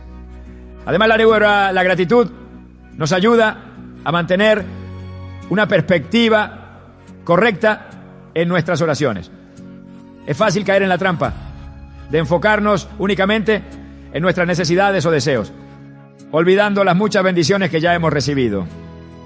Al adoptar una actitud de gratitud, nuestras oraciones se convierten en una celebración de la fidelidad de Dios, en lugar de un recordatorio constante de lo que nos falta. El Salmo 103 nos exhorta: bendice, alma mía, al Señor, y no olvides ninguno de sus beneficios. Este llamado a recordar las bendiciones de Dios nos impulsa a reflexionar sobre su bondad y a responder con corazones llenos de agradecimiento. Alábelo, que Él vive. La gratitud también tiene un efecto transformador en nuestra relación con los demás. Cuando reconocemos que todo lo que tenemos proviene de Dios, nos volvemos más conscientes de sus bendiciones y más dispuestos a compartirlas con otros. En 2 Corintios 9:11, Pablo escribe: ustedes serán enriquecidos en todo sentido para que en toda ocasión puedan ser generosos y para que por medio de nosotros la generosidad de ustedes resulte en acciones de gracias a Dios. Esto nos recuerda que nuestra gratitud no solo honra a Dios, sino que también puede inspirar a otros a buscar su presencia y reconocer su bondad. Otra dimensión importante de la alabanza y la gratitud es que nos ayudan a combatir la ansiedad y el miedo. En Filipenses 4:6-7, Pablo nos exhorta: no se inquieten por nada, más bien, en toda ocasión, con oración y ruego, presenten sus peticiones a Dios y denle gracias. Y la paz de Dios, que sobrepasa todo entendimiento, cuidará sus corazones y sus pensamientos en Cristo Jesús. Este pasaje nos muestra que la gratitud no es solo una respuesta a las bendiciones de Dios, sino también un acto de fe que nos permite experimentar su paz, incluso en medio de las incertidumbres de la vida. Además, la alabanza y la gratitud no son limitadas por nuestras circunstancias. En el libro de Daniel vemos a 3 jóvenes, Sadrac, Mesac y Abednego, enfrentando la amenaza de un horno ardiente por negarse a adorar a un ídolo. En lugar de rendirse al temor, declararon su fe en Dios, diciendo: nuestro Dios puede librarnos, pero incluso si no lo hace, no serviremos a tus dioses. Daniel 3:17-18. Su actitud de adoración, independientemente del resultado, fue un testimonio poderoso de su confianza en Dios. Aunque enfrentaron el fuego, Dios caminó con ellos en medio de las llamas, demostrando que la alabanza y la gratitud siempre invitan su presencia, incluso en los momentos más difíciles. La gratitud también es un recordatorio constante de que Dios es digno de nuestra alabanza, no solo por lo que hace, sino por quién es. En el Apocalipsis se describe una escena celestial en la que los ángeles y los ancianos cantan: digno es el Cordero que fue inmolado de recibir el poder, la riqueza, la sabiduría, la fortaleza, el honor, la gloria y la alabanza. Apocalipsis 5:12. Este acto de adoración no está motivado por las bendiciones recibidas, sino por un reconocimiento de la grandeza de Dios. Cuando adoptamos esta perspectiva en nuestras oraciones, nuestras alabanzas trascienden nuestras circunstancias y se convierten en una expresión pura de amor y devoción. Finalmente, es importante recordar que la gratitud y la alabanza no son solo para los momentos en los que todo va bien. Job, un hombre que lo perdió todo, todavía pudo declarar: el Señor dio y el Señor quitó. Bendito sea el nombre del Señor. Job 1:21. Su respuesta demuestra que la alabanza es un acto de fe, una declaración de que Dios sigue siendo bueno, incluso cuando no entendemos sus caminos. Este tipo de alabanza que brota de un corazón agradecido tiene el poder de fortalecer nuestra fe y de atraernos más cerca de su presencia. La gratitud y la alabanza no solo transforman nuestras oraciones, sino también nuestras vidas. Nos recuerdan que, independientemente de nuestras circunstancias, Dios sigue siendo digno de toda gloria y honor. Al adoptar una actitud de gratitud, no solo honramos a Dios, sino que también abrimos nuestro corazón a experimentar su paz, su gozo y su poder de maneras que jamás podríamos imaginar. La oración es un acto de fe, un reflejo de nuestra confianza en el Dios que escucha, responde y obra en nuestras vidas. Sin embargo, muchas veces oramos con duda, dejando que el temor y la incertidumbre oscurezcan nuestra esperanza.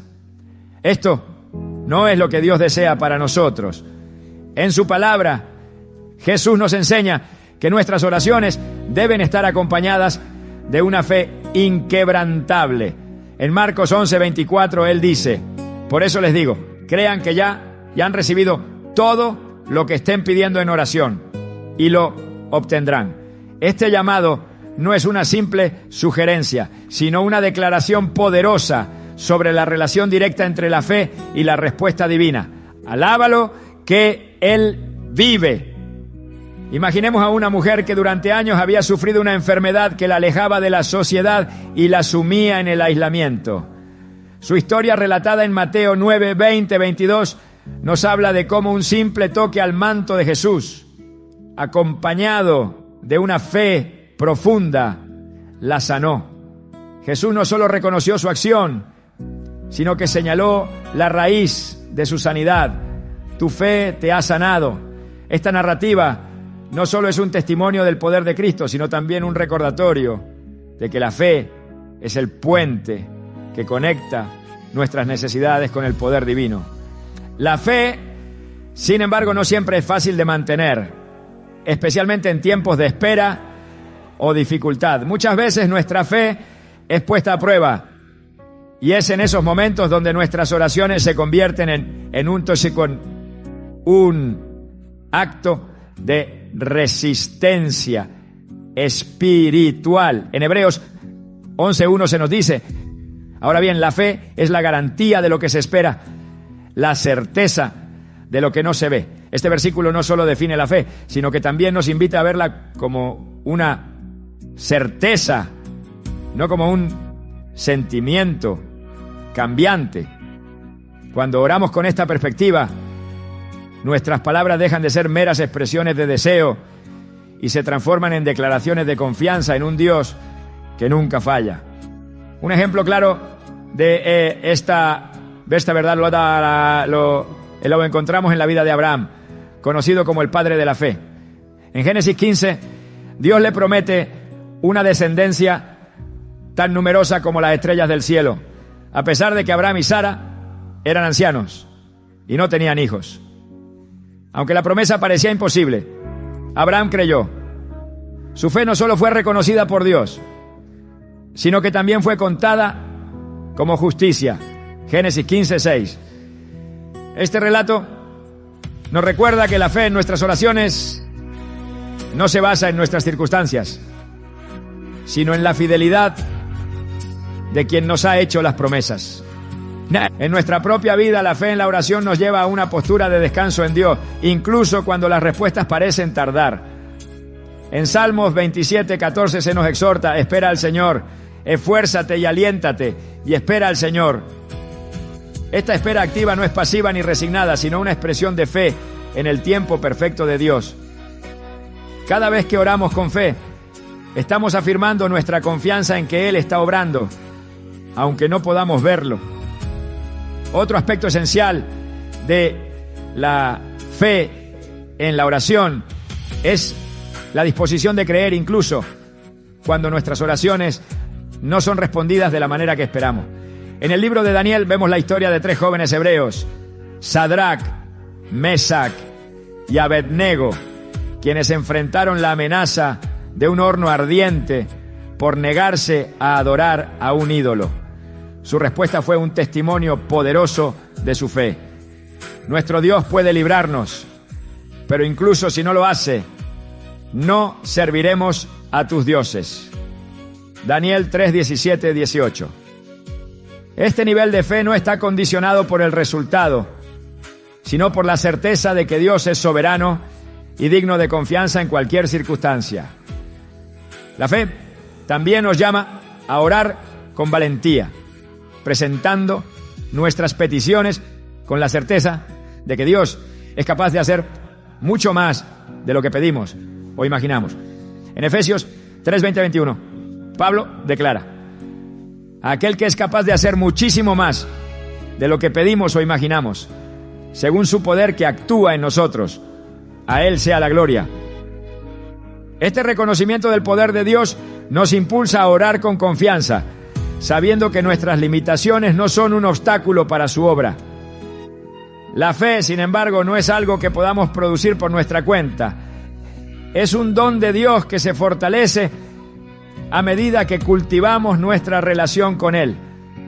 En Romanos 10, 17 se nos dice que la fe viene como resultado de oír el mensaje, y el mensaje que se oye es la palabra de Cristo. Esto significa que cuanto más tiempo pasemos en su palabra y en su presencia, más crecerá nuestra fe, y nuestras oraciones reflejarán esta confianza renovada. Además, la fe nos enseña a orar no solo por nuestras necesidades, sino también por las de los demás, confiando en que Dios puede obrar en sus vidas tanto como en la nuestra. La Biblia nos presenta numerosos ejemplos de intercesión, como la historia del centurión en Mateo 8, 5, 13. Este hombre vino a Jesús para pedir sanidad por su siervo, y su fe fue tan grande que Jesús dijo: ni en Israel he encontrado una fe tan grande. Esta declaración no solo resalta la importancia de la fe en la intercesión, sino que también nos inspira a orar por otros con la misma certeza. Cuando oramos con fe, también estamos participando en el plan de Dios para nuestras vidas.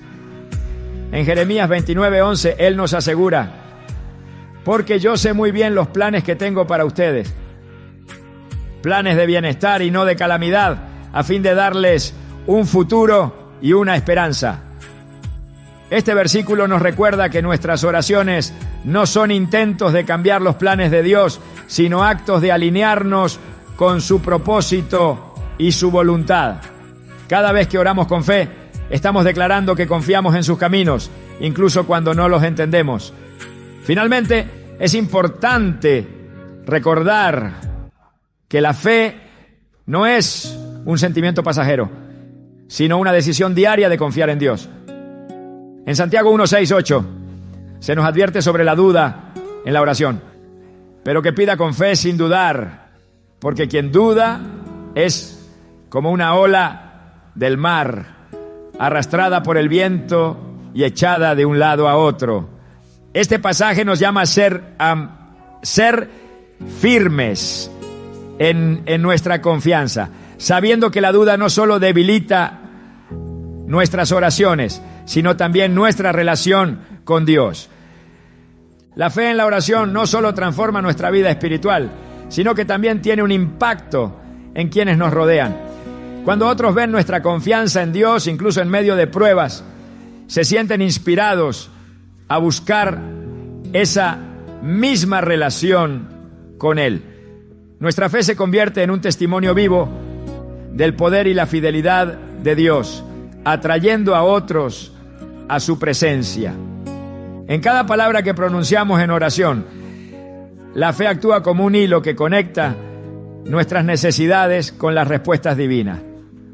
No siempre veremos los resultados de inmediato, pero podemos estar seguros de que Dios está obrando, porque Él es fiel a sus promesas. Al orar con fe, no solo presentamos nuestras peticiones, sino que también declaramos nuestra confianza en el Dios que tiene el poder de hacer lo imposible. La oración es un camino que requiere constancia y determinación. A menudo El mayor desafío no radica en comenzar a orar, sino en perseverar cuando las respuestas parecen distantes o las circunstancias no cambian. En la Escritura, Jesús nos enseña que la persistencia en la oración no solo es necesaria, sino que refleja nuestra fe y nuestra dependencia de Dios. En Lucas 18:1-8 nos presenta la parábola de la viuda persistente, una mujer que, enfrentando una situación desesperada, no cesó de clamar al juez injusto hasta que éste respondió a su petición. Jesús utilizó este relato para mostrarnos que si un juez que no teme a Dios ni respeta a las personas responde debido a la insistencia, cuánto más nuestro Padre Celestial atenderá las súplicas de quienes claman a Él día y noche. Este llamado a perseverar no es una carga, sino un privilegio. Es en el acto de insistir donde nuestra relación con Dios se profundiza y nuestra fe se fortalece. Cuando oramos de manera persistente, no solo presentamos nuestras peticiones, sino que también aprendemos a descansar en su tiempo perfecto. En Hebreos 10:36 se nos recuerda: ustedes necesitan perseverar para que después de haber cumplido la voluntad de Dios reciban lo que Él ha prometido. Estas palabras subrayan la importancia de mantenernos firmes, sabiendo que la espera no es un signo de olvido, sino una oportunidad para crecer en confianza. En la historia de Ana, la madre de Samuel, vemos un ejemplo conmovedor de persistencia. Durante años Ana oró con fervor, derramando su corazón delante de Dios en busca de un hijo. En 1 Samuel 1:10-11 se describe cómo, con amargura de alma, suplicó a Dios, prometiéndole que si le daba un hijo, lo dedicaría a su servicio. Su persistencia no pasó desapercibida. Dios no solo respondió a su oración, sino que también la bendijo con un hijo que llegó a ser uno de los profetas más grandes de Israel.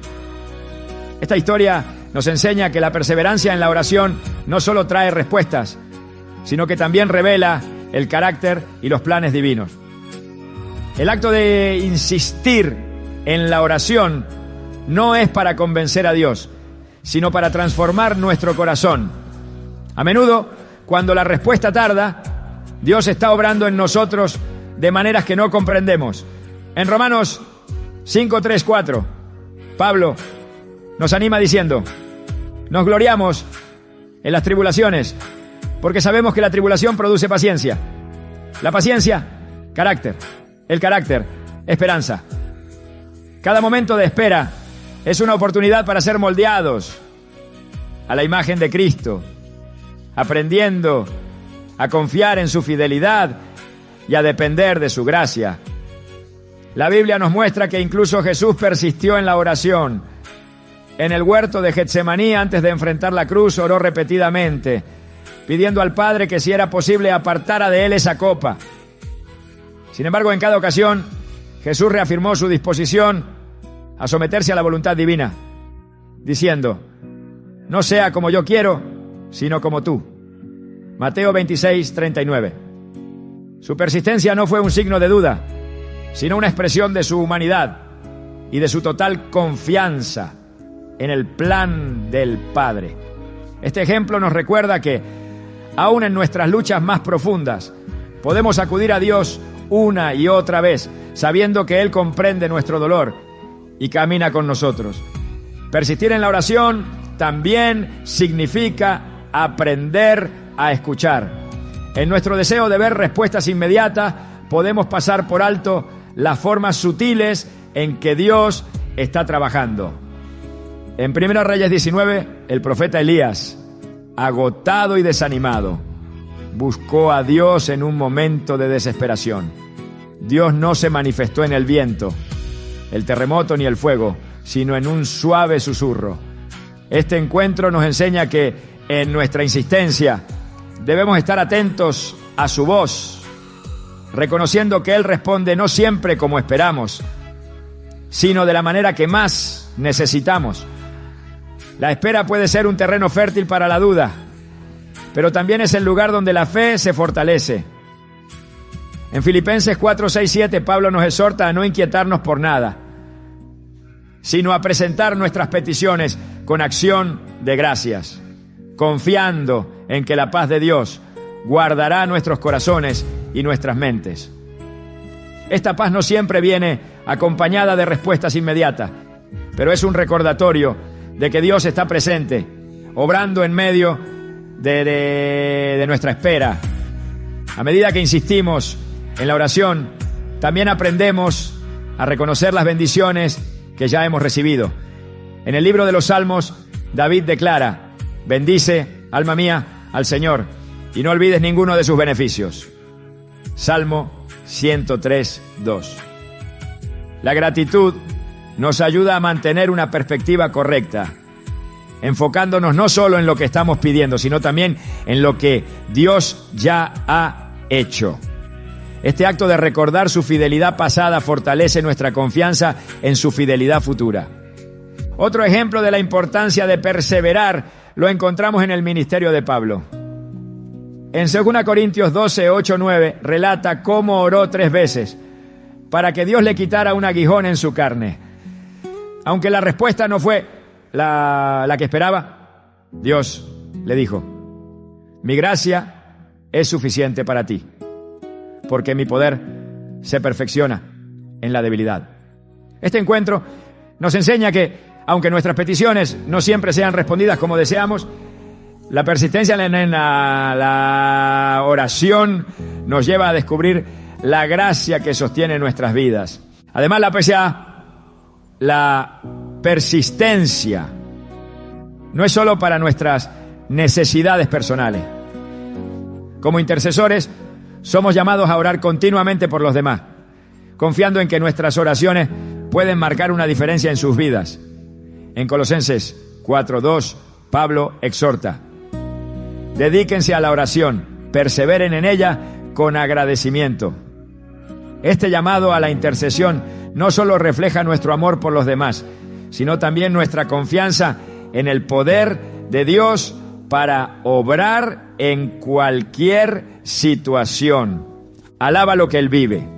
A medida que perseveramos ahí, también aprendemos a alinear nuestras oraciones con la voluntad de Dios. En 1 Juan 5, 14, 15 se nos promete que si pedimos algo conforme a su voluntad, Él nos escucha.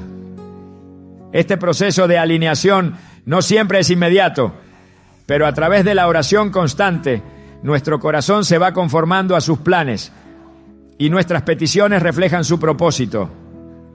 Persistir no significa simplemente repetir palabras, sino mantenernos en comunión constante con Dios, confiando en que Él escucha cada clamor.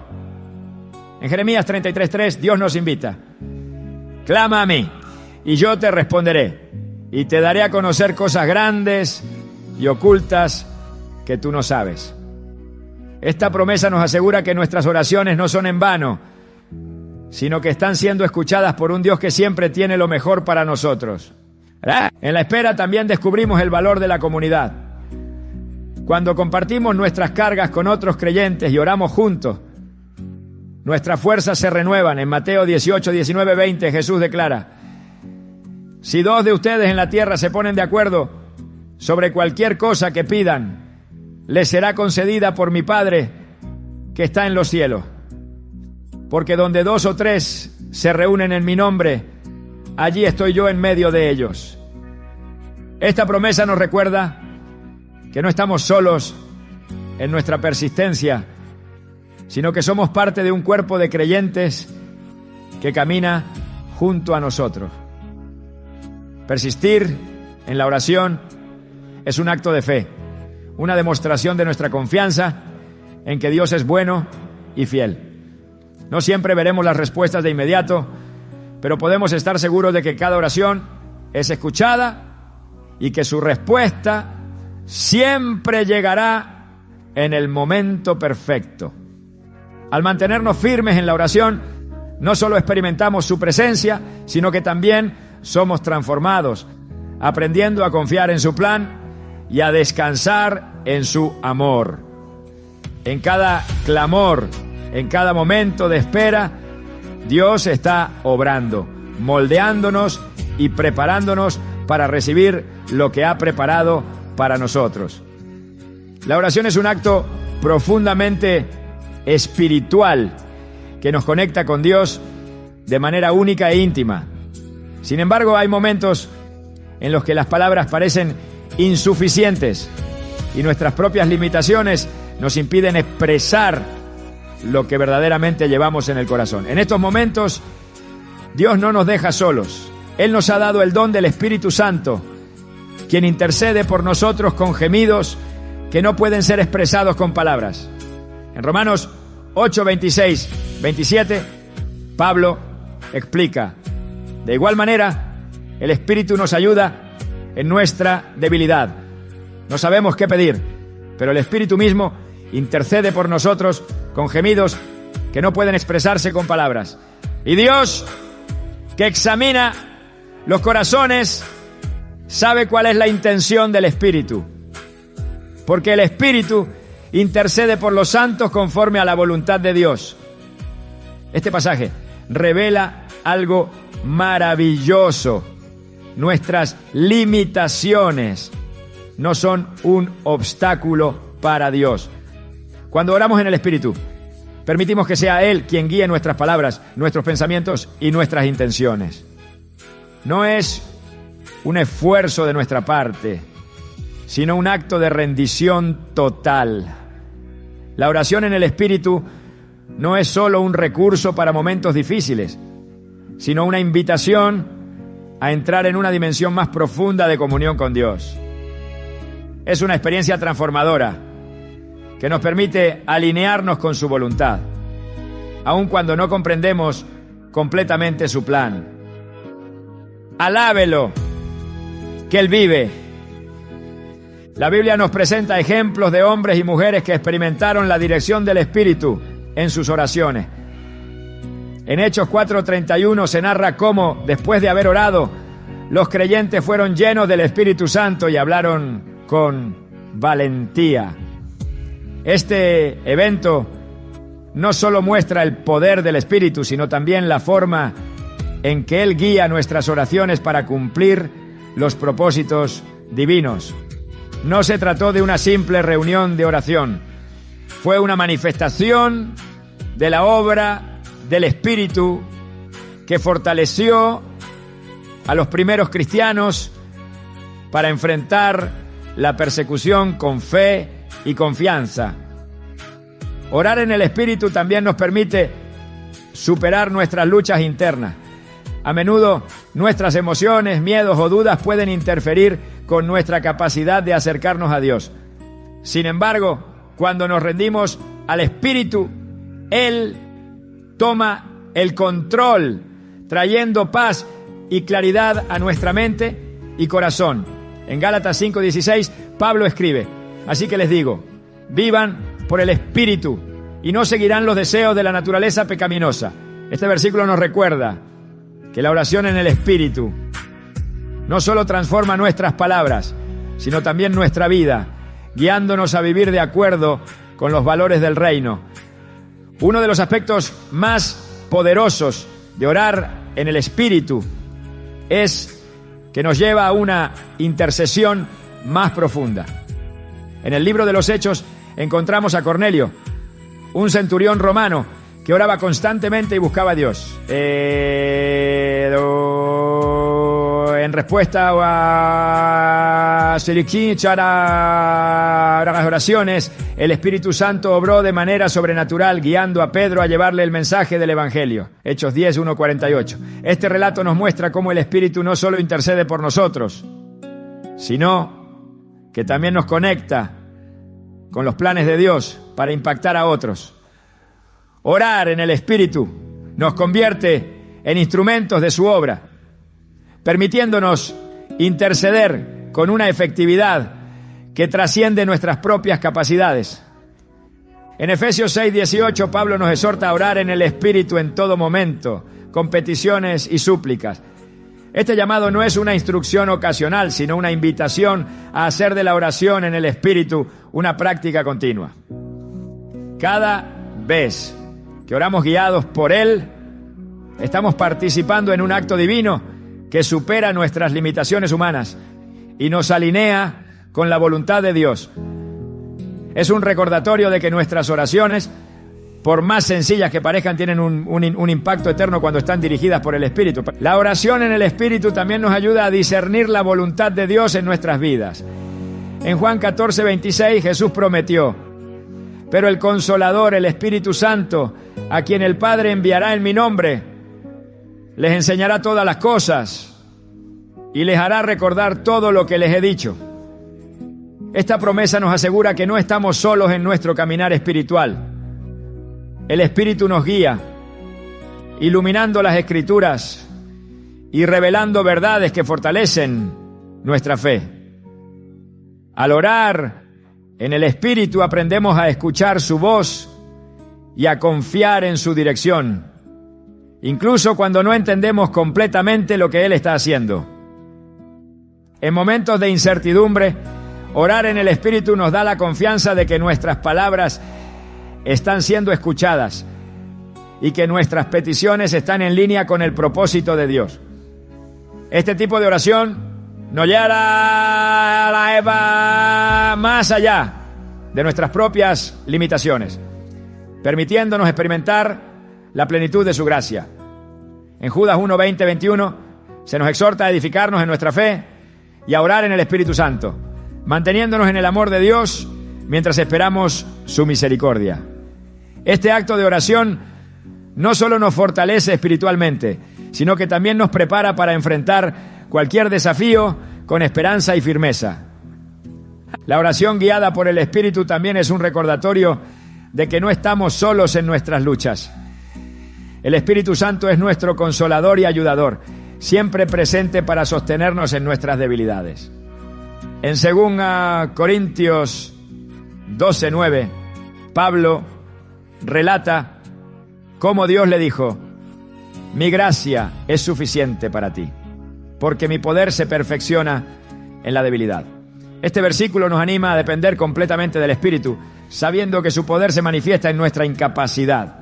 Además, orar en el Espíritu nos lleva a experimentar una comunión más profunda con Dios. En Juan 4:24 Jesús dijo: Dios es Espíritu y sus adoradores deben adorarlo en espíritu y en verdad. Esta declaración resalta que la verdadera adoración no es un acto externo, sino una conexión espiritual que solo es posible a través del Espíritu Santo. Cada vez que oramos en el Espíritu, estamos entrando en una dimensión de adoración que trasciende lo físico y nos lleva a experimentar la presencia de Dios de manera tangible. La oración en el Espíritu también nos ayuda a mantenernos firmes en la batalla espiritual.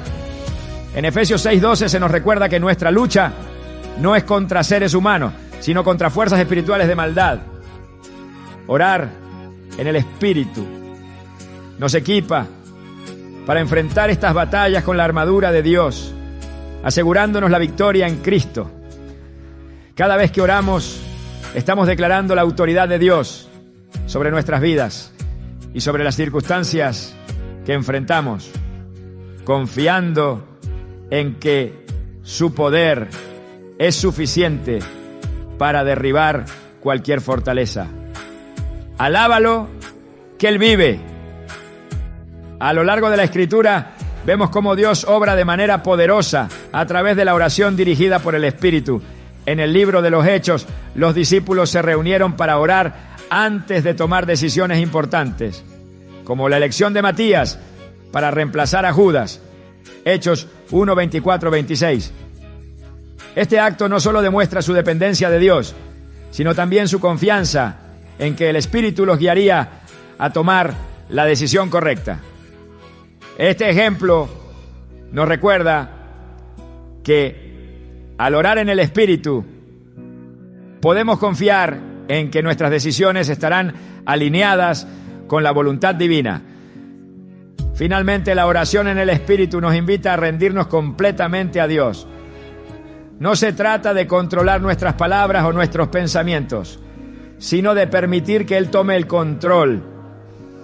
En Santiago 4, 7, 8 se nos exhorta: sométanse, pues, a Dios. Resistan al diablo y éste huirá de ustedes. Acérquense a Dios y Él se acercará a ustedes. Este llamado nos recuerda que la oración en el Espíritu no es solo un acto, sino un estilo de vida de total rendición y confianza en su poder y su amor. ¿Bien? En cada oración dirigida por el Espíritu experimentamos la realidad de su presencia y su obra en nuestras vidas. No importa cuán limitados nos sintamos, el Espíritu Santo intercede por nosotros, guiándonos y fortaleciéndonos en cada paso del camino. Al orar en el Espíritu, no solo presentamos nuestras peticiones, sino que también entramos en una comunión más profunda con el Dios que conoce cada necesidad y obra para nuestro bien. La oración es más que palabras dirigidas al cielo. Es un diálogo vivo, una conexión directa con el Creador, que nos ama y desea caminar con nosotros en cada aspecto de nuestras vidas. A lo largo de este recorrido, hemos explorado cómo orar con un corazón sincero y humilde, el poder transformador de orar con la palabra de Dios, la gratitud como una llave para entrar en su presencia, la fe como puente entre nuestras peticiones y su respuesta, la importancia de la persistencia para experimentar su obra y el papel del Espíritu Santo como guía y consolador en nuestras oraciones. Cada una de estas formas no es un método aislado, sino parte de un tejido espiritual que nos invita a profundizar en nuestra relación con Dios. Al reflexionar sobre estas enseñanzas, se hace evidente que orar correctamente no se trata de encontrar una fórmula perfecta, sino de alinear nuestro corazón con el corazón de Dios. Jesús mismo modeló esta comunión en cada aspecto de su vida, desde los momentos de retiro en soledad para buscar al Padre, hasta las oraciones de intercesión por sus discípulos y por todos aquellos que creerían en Él. En Juan 17, 20, 21 encontramos su oración: no ruego solo por estos, ruego también por los que han de creer en mí por el mensaje de ellos, para que todos sean uno. Esta oración nos muestra su deseo de unidad, no solo entre nosotros, sino también con el Padre, y nos invita a participar de esa unidad a través de nuestras oraciones. Alabe lo que Él vive. La esencia de una oración que Dios escucha no está en la elocuencia de nuestras palabras, sino en la autenticidad de nuestro corazón. En Mateo 6, 7, 8, Jesús advierte contra el uso de vanas repeticiones, asegurando que el Padre sabe lo que necesitamos antes de que lo pidamos. Este recordatorio nos libera de la presión de decir las cosas correctamente y nos invita a presentarnos tal como somos, confiando en que Dios nos escucha y responde según su perfecto plan. Una y otra vez, la Biblia nos muestra cómo hombres y mujeres de fe experimentaron el poder de la oración al acercarse a Dios con confianza y humildad. Desde Ana clamando por un hijo hasta Moisés intercediendo por el pueblo de Israel, cada historia revela que la oración es una herramienta poderosa que trasciende nuestras limitaciones humanas. Pero más que eso, es un regalo divino que nos permite participar en su obra y experimentar su presencia de manera tangible. El poder de orar correctamente no solo transforma nuestras circunstancias, sino que también transforma nuestras vidas. Nos enseña a depender de Dios en lugar de nuestras propias fuerzas, a buscar su voluntad en lugar de nuestros deseos y a confiar en su tiempo en lugar de insistir en el nuestro. En Proverbios 13, 5, 6 se nos exhorta: confía en el Señor de todo corazón y no en tu propia inteligencia. Reconócelo en todos tus caminos y Él allanará tus sendas. Este versículo encapsula la esencia de lo que significa orar correctamente. Confiar plenamente en Dios, reconocer su soberanía y permitir que Él guíe cada aspecto de nuestra vida. La oración también nos une como cuerpo de Cristo, permitiéndonos interceder unos por otros y fortalecernos mutuamente en la fe. En Santiago 5:16 se nos dice: la oración del justo es poderosa y eficaz. Este llamado a orar unos por otros no solo refleja nuestra responsabilidad como creyentes, sino que también subraya el impacto colectivo de nuestras oraciones. Cuando nos unimos en oración somos testigos del poder de Dios manifestándose en maneras que no podríamos imaginar. Al final, orar correctamente no se trata solo de pedir, se trata de relacionarnos con Dios en una comunión que abarca todos los aspectos de nuestra vida. Es aprender a escuchar su voz, a discernir su voluntad y a responder con obediencia y gratitud. Es un proceso continuo de crecimiento y transformación que nos lleva a conocerlo más profundamente y a amarlo más plenamente. Mientras cerramos este recorrido, es importante recordar que Dios no solo escucha nuestras oraciones, sino que anhela tener una relación íntima con nosotros. Su invitación en Jeremías 33:3 sigue vigente. Clama a mí y yo te responderé y te daré a conocer cosas grandes y ocultas que tú no sabes. Esta promesa nos asegura que no importa cuán inciertas sean nuestras circunstancias, siempre podemos acudir a Él con confianza, sabiendo que su amor y su poder son infinitos.